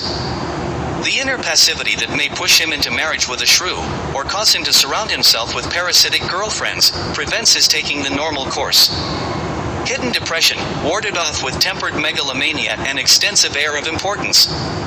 The typical success hunter presents an outward picture of confidence and self-assurance. Penetrate the veneer, however, and you find a massive neurotic depression. One may safely state that the predominant mood of this type of person is extensive depression. The typical defensive cover is over-optimism bordering on slight megalomania, combined with a pompous air of importance. Substitute for the general's prostate pressure the pressure of conscience because of inner passivity, and you have the genesis of the brilliant ideas in the success hunter. A not very romantic simile. This rather gloomy picture does not mean that one should shun success. What is important for him is to accept his limitations, in reality, lack of a specific neurotic disease, without bitterness or self-accusation. To envy the success hunter and the miracle of success is to overlook the fact that for the normal person inner contentment is the important thing, the real thing. Money neurosis has many masks, from stinginess to success hunting, from gambling to gold-digging parasitism, from imposter-like features to bargain hunting. In short, anything can be used by neurotics as hitching posts for their inner conflicts. Money is one of these hitching posts. Every neurosis seems to be in a sense similar to shell shock, in which the traumatic situation is repeated in an undisguised motor form. G. Roheen.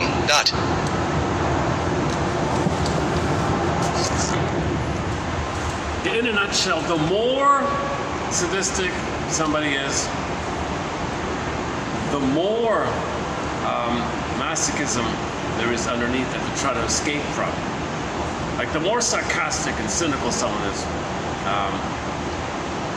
the more masochistic they are that they're trying to escape from. The pain, the metaphor of the general. So the sadism, the emotional, the sarcasm, let's say, the cynicism, negative attitude towards people. Okay. What's driving that is the pain. So they need that to get away from the pain. So the pain is the being passive and victimized by the mother. Pain there, like analogously to the guy's cancer, the pain from his cancer. So he's machismo and his activity to get away from the pain, to distract. Sardo says that. Sardo says a lot of busy activity is to distract you like that. He says when you have a symptom in your body, that can distract you.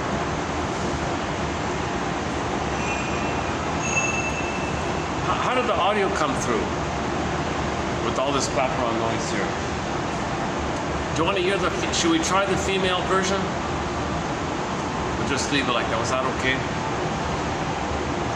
Yeah, let's try the female version. Okay, hold on a second.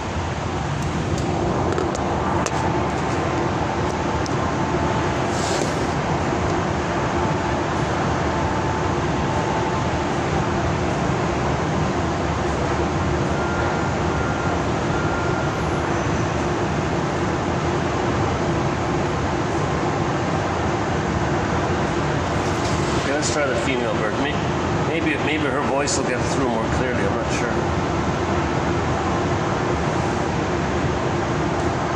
The bargain hunter of either sex unconsciously behaves as if the outer world were but the perpetuated refusing mother. To circumvent the inner conflict created by masochism, the problem is shifted to the act of wresting something from a hostile mother. The bargaining spirit is simply defensive pseudo-aggression, unproductively used. A patient of mine once started out to buy her husband a cigarette lighter for his birthday and ended up with an umbrella. The husband had wanted the cigarette lighter and had no use for an umbrella, but the umbrella was a better bargain. Bargain hunting should not be confused with collecting. The former is indiscriminate in the choice of objects, the latter very specialized. The collector attaches an unconscious meaning to his specific predilection for specific objects. The success hunter, driven by his inner need to provide alibis disproving the superego's accusations of passivity, not only uses overwork as the chief of those alibis, but, because he is not conscious of that fact, looks with contempt on those lazy people who lack his ambition. It is an ironic picture to contemplate. Contempt for and ruthlessness toward the unsuccessful. The success hunter is at bottom a passive person. The unsuccessful man seems to provoke in him the inner reproach. That is a mirror of yourself, you weakling. To counteract the reproach, the defense of pseudo-aggression is mobilized.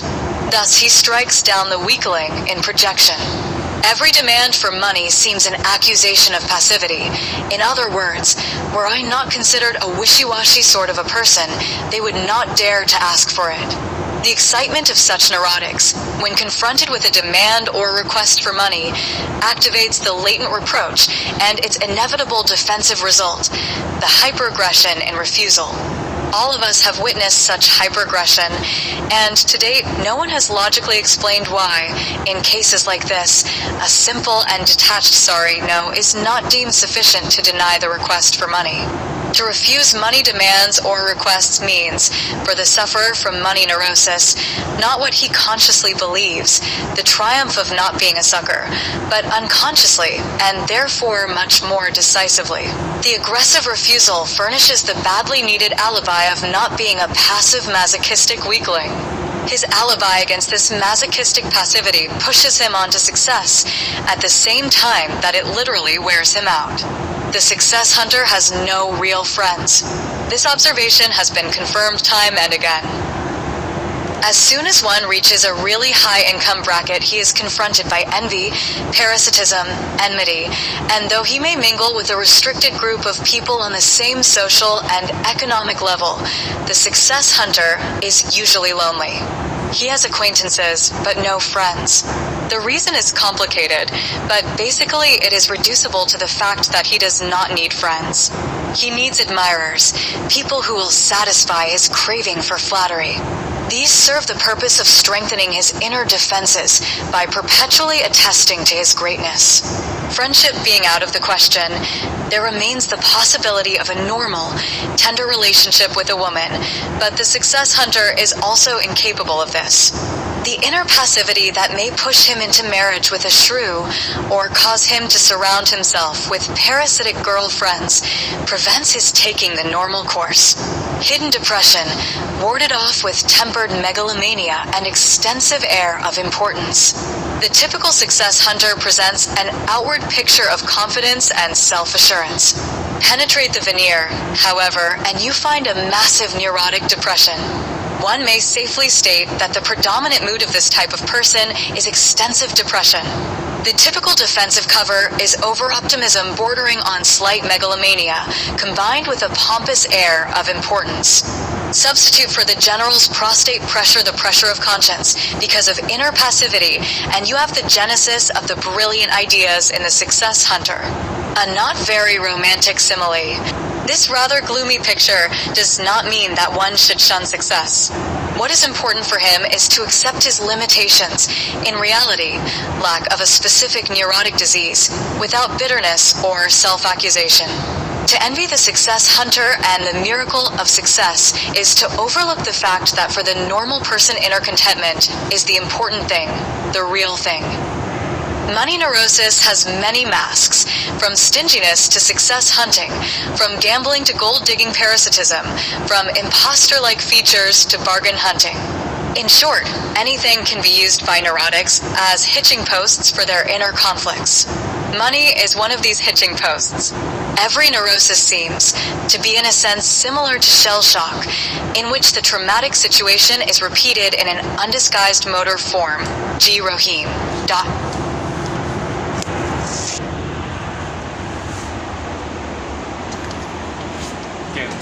Today's batch, they're mostly dictionary entries, so it's very straightforward. So I'm thinking, I did run through these in preview mode earlier. I'm thinking I might just leave it posted below and I won't read it through here due to the noise here. But there's some good definitions in here. Anxiety, a heightened emotional, subjective state characterized by trepidation about events, either internal within the person or external, within the environment. Overstimulation of the autonomic nervous system, which is involuntary, results in heart palpitations, sweating. Yeah, see, that's here it is again. Overstimulation of the autonomic nervous system. So heart palpitations, the heart math is whacked, the speed between the beats is irregular. Sweating, hyperventilation, with agitated thinking and sometimes agitated behaviour. So that's just one part of anxiety. Most anxiety means you're reminded of the old fears. It comes to you through those things. The language of old fears comes through your body, visceral sensations like that, these kind of things. So the language of anxiety is palpitations, cold hands, poor circulation, sweating, hypertension, hyperventilation, maybe agitated thinking. Next one here. Being able to express anger towards another person cleanly. That's called clean anger. Making I statements. Dealing with whatever issues at hand without escalating to a personal attack and creating a lasting resentment is an aspect of emotional competence. So emotional literacy, emotional competence is you can make I statements. When that happened, that was a trigger. What happened? It reminded me of an old childhood fear of abandonment, engulfment, whatever. And I had needs back then as a child for connection, to express my interest, to feel safe and connected. Those were met. I felt scared and angry and shame. That's what's coming up. I'm sharing this information. How are you with it? How are you hearing it? Oh, you think I'm I'm sorry. I'm not criticizing. So that when you share an I statement, you got to check in because they think you're criticizing them. So, a clean I statement is no. The thing you did just reminded me. I'm not blaming you for what my mother did to me. I'm sharing with you what my mother did to me. You coming late or something reminded me of all the times I was abandoned by my mother, kind of thing.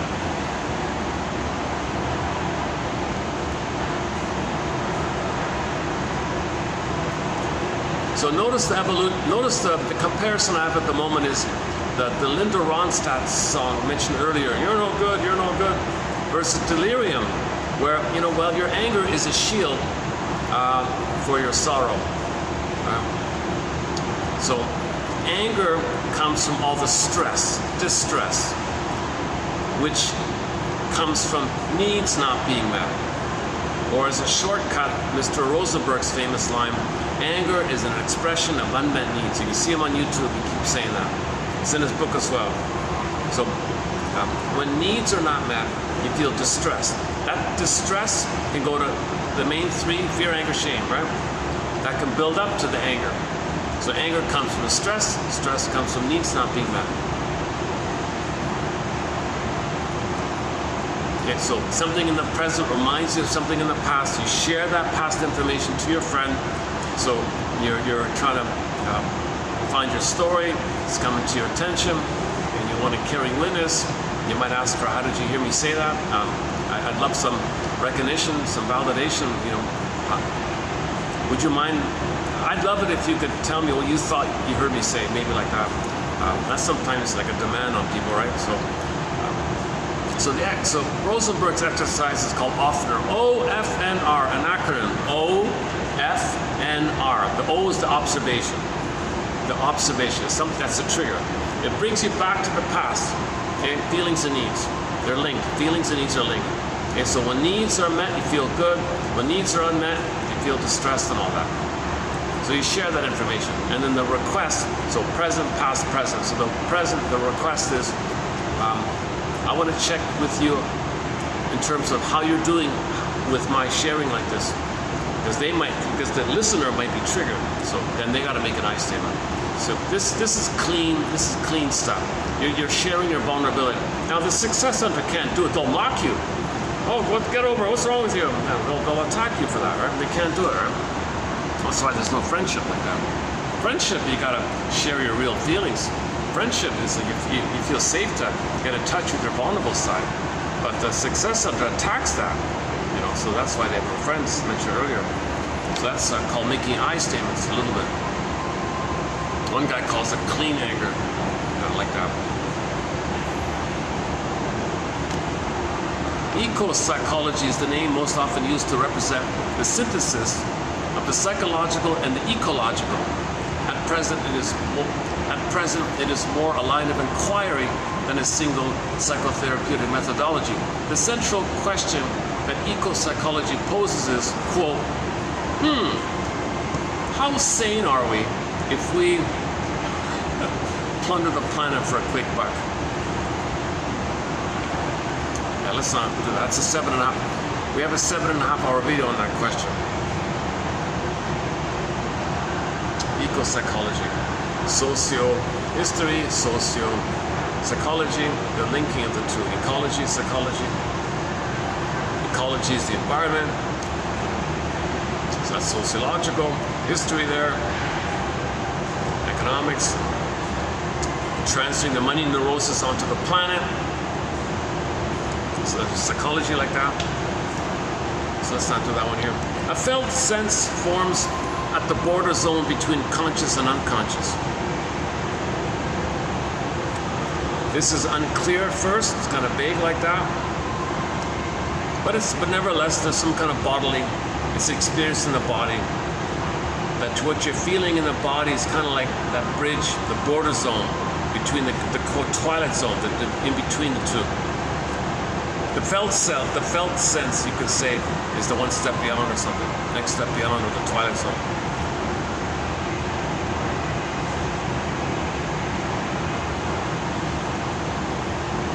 When a feeling comes, when you feel something in the body, when a feeling comes or a sensation comes, you want to make room for it, allow it, make space for it, welcome it. Say to yourself, I must have a very good reason for feeling this or sensing this. What's the hardest thing about this? And just free associate, see what else might come to mind. Okay, welcome it, treat it like an honored guest, like a guest in your house, a feeling in your body, guest in your house. There's a whole area there. By the systemic use of free association, the complexity of unconscious material is encouraged to surface to awareness. This can help bring about resolution of infantile conflicts, Okay, so that's the fundamental rule, the basic rule called free association. Just freely say what comes to mind. That reminds me of that. Oh, that reminds me of that. Stuff's coming up. That's how you make the unconscious conscious. And you got to be conscious that you're conscious of what you're saying. That's what I Enter the Twilight Zone episode called A Piano in the House. They were under hypnosis with the magical piano hypnosis machine, but they could keep the knowledge under the hypnosis. So they went into hypnosis, they said stuff. When the song ended, they could keep it. That therapy does that. In old traditional hypnosis, you're up, you're down, you don't know. You don't heal. You can't heal like that. You got to be conscious. Consciousness is the healer, like that. So free association, and you free associate with what you remember in the morning, of what dreams come to you. You free associate there. Free associate your day. When friends get together, they can free associate about their day. So see, friends, real friends can do that. But the successor, they can't free associate. They just have bitter banter mainly. They just have the defensive pseudo-aggression, like getting their hate up. They got a pain pump, all the anger going in, they got to get it out to the side. So an immense constant prejudice like that. TA, Eric Byrne. In TA, games are psychological maneuvers by which the individual seeks some kind of affirmation or stroke or supply through ulterior, indirect, and unconscious transactions.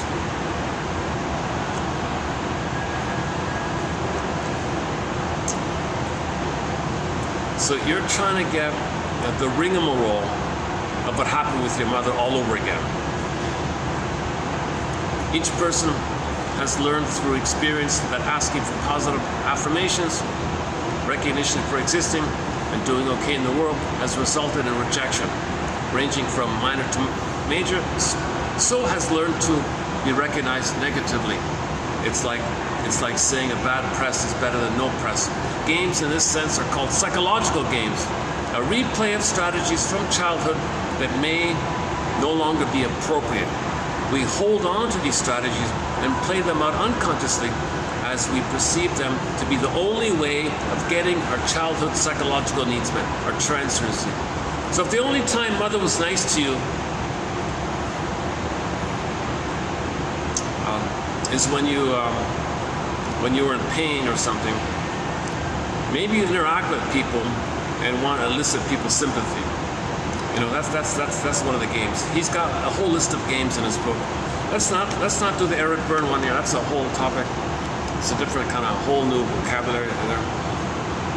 affect hunger, love hunger, constant craving, attachment longing, attachment craving, affect hunger, love hunger. Okay, this is the emotional striving of a rejected child. The adult whose childhood was characterized by love hunger may be an emotionally frigid inside. So emotional hypothermia, called alexithymia, or if somebody is nice to them, they might like cling, like really like cling, over response. So they avoid an attachment style or the clinging, the stingers and the clingers. Either they detach the turtle, or you say one nice thing and they like a child with great excitement.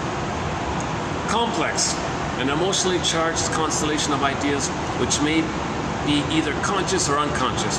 So, as mentioned earlier, money complex. It can be conscious or unconscious.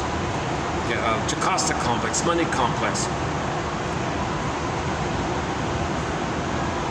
Okay, guilt complex, all these complexes. So it's just a theme. It's just a theme. It's just some kind of theme or a complex. Emotional age, a measure of the emotional maturity of a person as expressed in terms of chronological age of the average person who has achieved a given degree of freedom from infantile and childish modes of emotional behavior.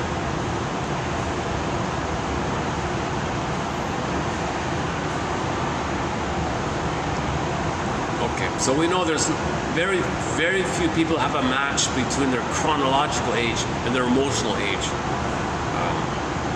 Okay, let's try this some other time. Engram, a latent memory trace said to be left in the brain as a result of any given former experience. I don't use that phrase, but I noticed some self-help scam artists use that phrase, engram. They make it like the enemy. The engram's your enemy. We're going to attack the engram. Oh my God, they're making it worse, right? You got to shine the light of consciousness on your imprints. Don't treat it like the enemy. You know, my God, you're kidding. Okay, another good film to watch is called Forbidden Planet. Okay, they do a thing called Monsters of the Id. Id monsters. What's the id? The elementary basis of the unconscious. Okay, so inside there's your anger at the mother rebounding in. Now you got a monster in there. Okay, in the science fiction mode, let's say, you create a science fiction film where you can magically see in science fiction fantasy mode that inner monster on the planet. Now you got a monster on the planet, poofed there by some special alien technology, magically did it. They were millions of years ahead of humans. They can materialize with them. But the point was, the monsters on the planet were from Mr. Morbius's unconscious, Monsters of the Id. I spent a lot of time on that film, 1956 science fiction film, excellent film called Forbidden Planet, highly recommend it. The point was, those monsters are from within. They're pictures of within. They're not from external, they're within. Now, if you don't believe that, you might project it onto others, there's your prejudice. No, they're within. Id monsters. Monsters of the id, the unconscious. Star Trek 10 years later did a tribute to this with an episode titled Requiem for Methuselah, Season 3, where the guy there had like a robot monster, and it expresses unconscious. It's sort of a tribute to that. Next one here. Fixation, abnormal attachment of the life force to fill in the blank. Hence, according to psychoanalysis, a mechanism causing a reduction in the amount of life force for dealing with reality. If all of your life force is dealing with a traumatic script in the past, okay, see, it's not available to you in the present because it's fixed in the past. You want to free your life force for the present. Your embodiment, your feeling self, your ontological self, the gifts and treasures of the true self, the real self, the capacities for grieving, to make I statements, for intimacy, for friendships, and mutuality. Okay, and you can make amends, and you have ethics and morality and virtue, and you feel at home within you, that area.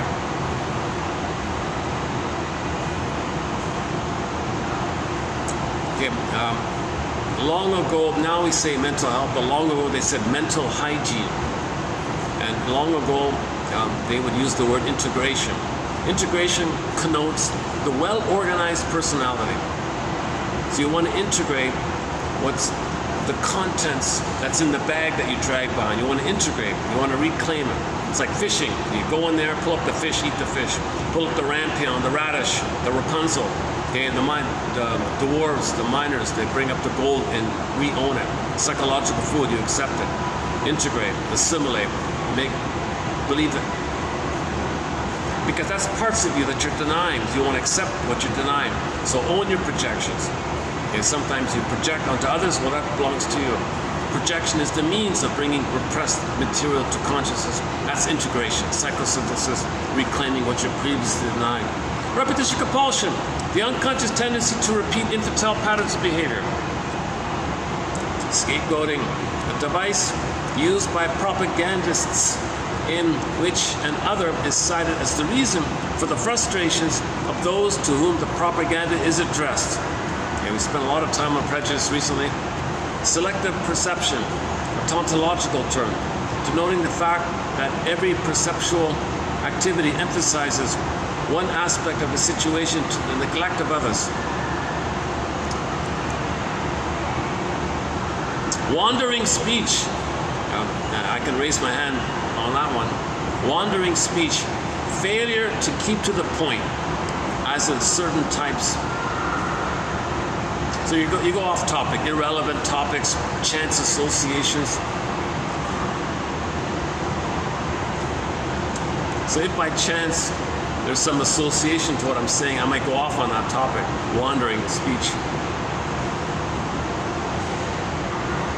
Okay, xenophobia, an over-identification with the in-group on the part of an insecure personality. Okay, again, we did a lot about prejudice already. Jocasta complex, back to complex. Okay, complex. An excessive attachment of the mother to her son. That's the Jocasta complex, or the mother complex. The term part object. Okay, so the baby's relating to the nipple, then the breast. That's like a part of the mother. Later he sees, in normal development, later he sees the mother as a full person. That leads to mutuality, empathy for others, understanding for others, feeling for others, Ubuntu. We find our humanness in each other's humanity. We found our humanity in each other's humanness.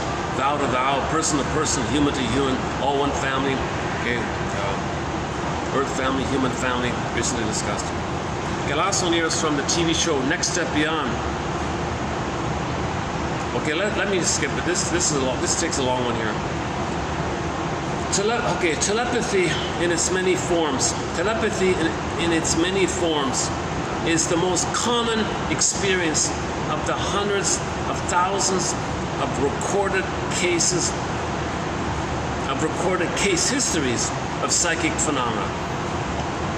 So anybody's written down anything about psychic phenomena, the most common is telepathy. Okay?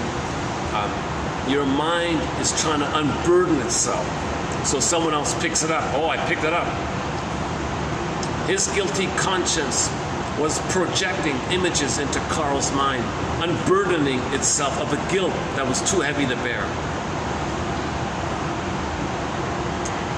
Yeah, the story's about two best friends, but the guy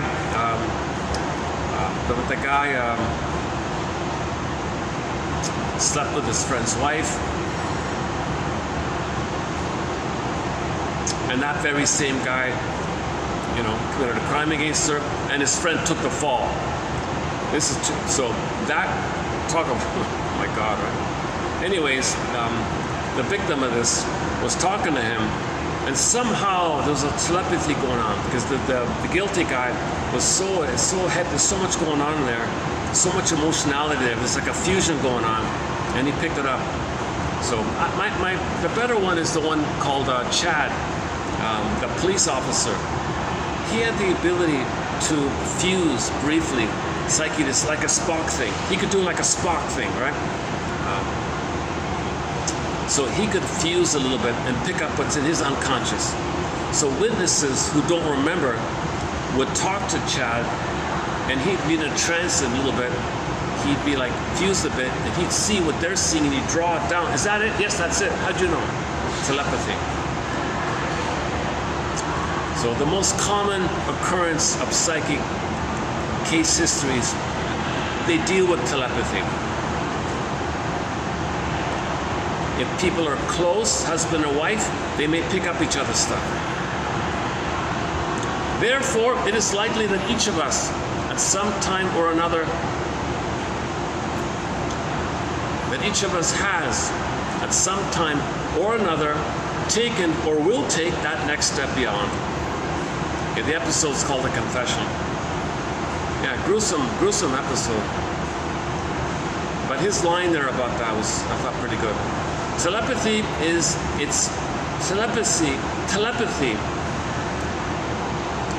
in its many forms is the most common experience of the hundreds of thousands of recorded case histories of psychic phenomena.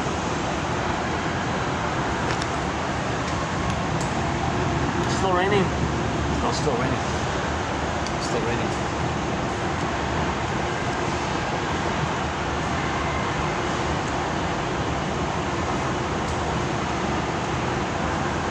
The other one was about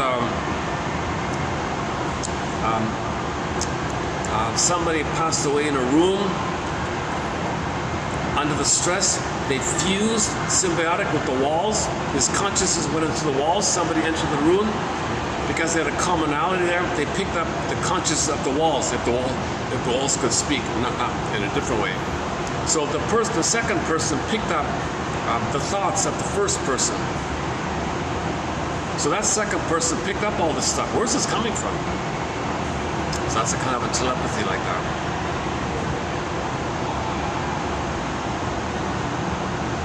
Usually it's about guilt. Usually it's about unmourned losses. And when people are close, they might pick it up. Unconscious to unconscious communication kind of thing. And some people have a better link between the unconscious and their conscious, like Chad. Like the guy, like the police officer, he had a good link between his unconscious and his conscious. So if his unconscious could connect with the other guy's unconscious, and he receives contents from the other guy's unconscious, and it goes to his unconscious, then because he's got a link to his unconscious, he can pick up what's in his unconscious, stuff that he picked up from the other guy's unconscious. Just think of like the letter L or something, like the letter L. Imagine the letter L.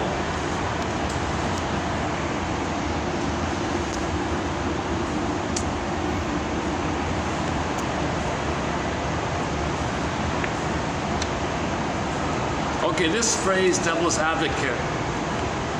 To play devil's advocate is to be a friendly adversary, challenging and testing opinions, judgments, ideas, or plans, giving them a rattle and a shake to help them become more airtight. The devil's advocate position entails permission to question and to air doubt, and so is a procedure that may help to avoid groupthink or problems. So the professor was giving a boring lecture or something. So one student wanted to liven things up. So he said, "Teacher, may I have permission to play devil's advocate here, just to simulate discussion, just to air up some stuff?" You know, he wasn't being a direct adversary. He was just being in the spirit of discussion, in the spirit of brainstorming. I want to give you the other opinion, like that. So that's the devil's advocate idea. So they mean it in a positive way. Facilitate discussion. He's not a devil. He's not advocating for the devil. He's confusing phrase like that. Actually, in the next video, we'll do that. I'll clarify that phrase about it. We've got some quotes on that as well. I want to follow up on it. Oh, here it is here. A devil's advocate or two planted among participants might have brought out a little more discussion.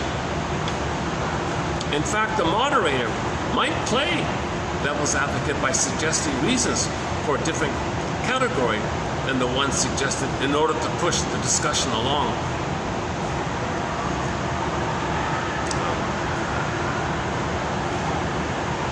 So one student said, "Dear teacher, let me play devil's advocate here, because if I don't ask this question, someone else might." Playing the devil's advocate role, the counselor may argue that the client doesn't really want to change since it is a painful process, then asks the client for reasons that the counselor may be wrong.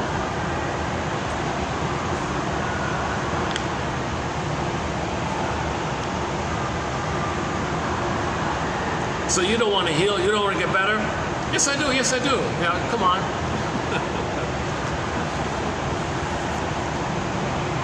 Okay, there's a few more kind of like that. Sometimes there's humor involved. Sometimes an exaggerated devil's advocate approach can be funny. For example, if she shared in therapy that she got so angry that she wanted to just go to the principal's office and curse him out, or some such behavior, rather than try to help her think of alternatives, I might say, okay, let's imagine how that would go. I might egg her on to encourage her to embellish the event as she pictures it, and she might laugh when she realizes how absurd it might be if she actually did that. Of course, I would only do that, however, if I felt sure that she understood it to be an exaggeration, had good reality testing, and recognized that I was not encouraging a harmful action. Some people you can't do that. Okay. Yeah, you can't do that with the success hunter, right? Or something like that. The narcissist. With the bully, of course, you can't do that. How are we doing? Still raining?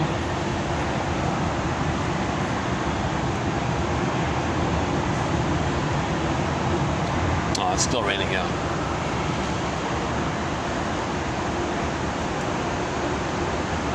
It's really noisy here, right? This phone really picks up the sounds here. Hopefully you heard me okay. Why don't we play Delirium song Self-Saboteur, and maybe we'll wind it down here for today.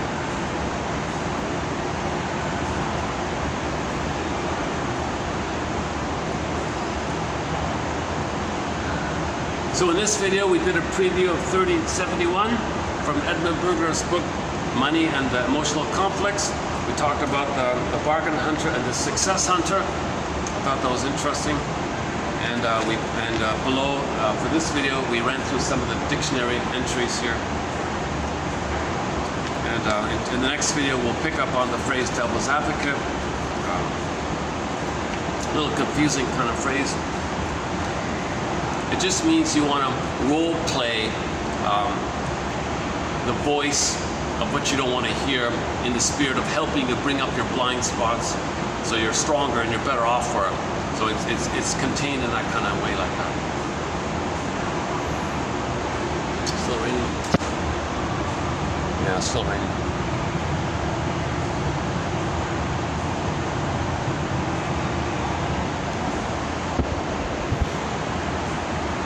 Or just hang out here a little longer? How are we doing here? Let me check the battery. Today's a short video, eh? Only 2 hours, huh? Yesterday was almost 4 hours, huh? Yeah, yesterday I settled in. I was calmer. I was at the Swan place. Had a nice environment. I did a couple of videos in a nice park with an open field. What a treat. Man, oh man, that was nice.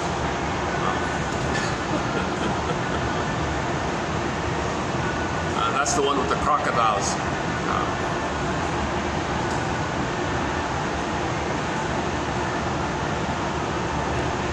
Okay, let's pull up Self-Saboteur by Delirium, and when the song ends, I'll hit the stop button. Although, let's see, what's the battery here? Hang on. I still have 49% on my battery. Look at that, my battery's holding out here. Look at that. I could theoretically speak for 4 hours. What time is it? Oh, it's 5:30 already. Okay, let's just wrap it up here. Okay, hang on a second. Give me a second to dig up the song Self-Saboteur. So I'll play it, and or hang on. I played a REO Speedwagon yesterday, and it got through.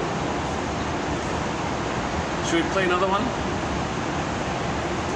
Delirium's better. Let's play Delirium. Let's stick with Delirium. We have 4 songs on our soundtrack from the band Delirium. The acoustic version of After All, another one called Fallen, another one called Truly, and the 4th is called Self-Saboteur. And some good lines in there. You know, you are what you despise. Projection. If you have strong hate about something, well, that's the mirror. That's you. You are that. You have that. It belongs to you. Oh, your anger. Wow. Well, your needs are not met. That's like a bow and arrow or a shield from your needs not. The pain of your needs not being met. Anger is a shield like that. It's a good song. Let's listen. Oh, hang on a second. I'll back at them. That's a good one. And Shell, yeah. That's a good one, and Shell. We've got several songs by the band and Shell on our soundtrack. That's a good one too, Castle by the Sea. Okay, let's close it up here. So your mission, should you choose to accept it, is to skim these dictionary entries here below, see if there's any one of interest, and free associate from it.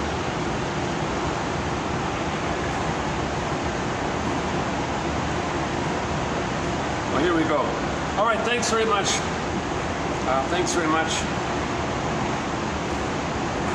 Yesterday we did the pigeon joke.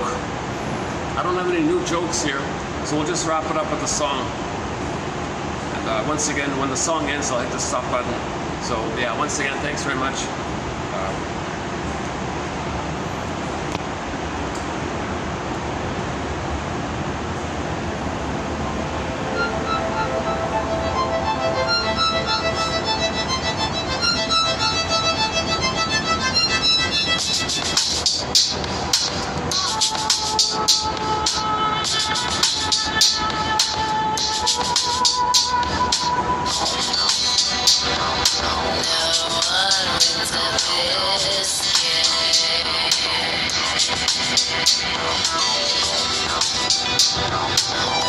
Throwing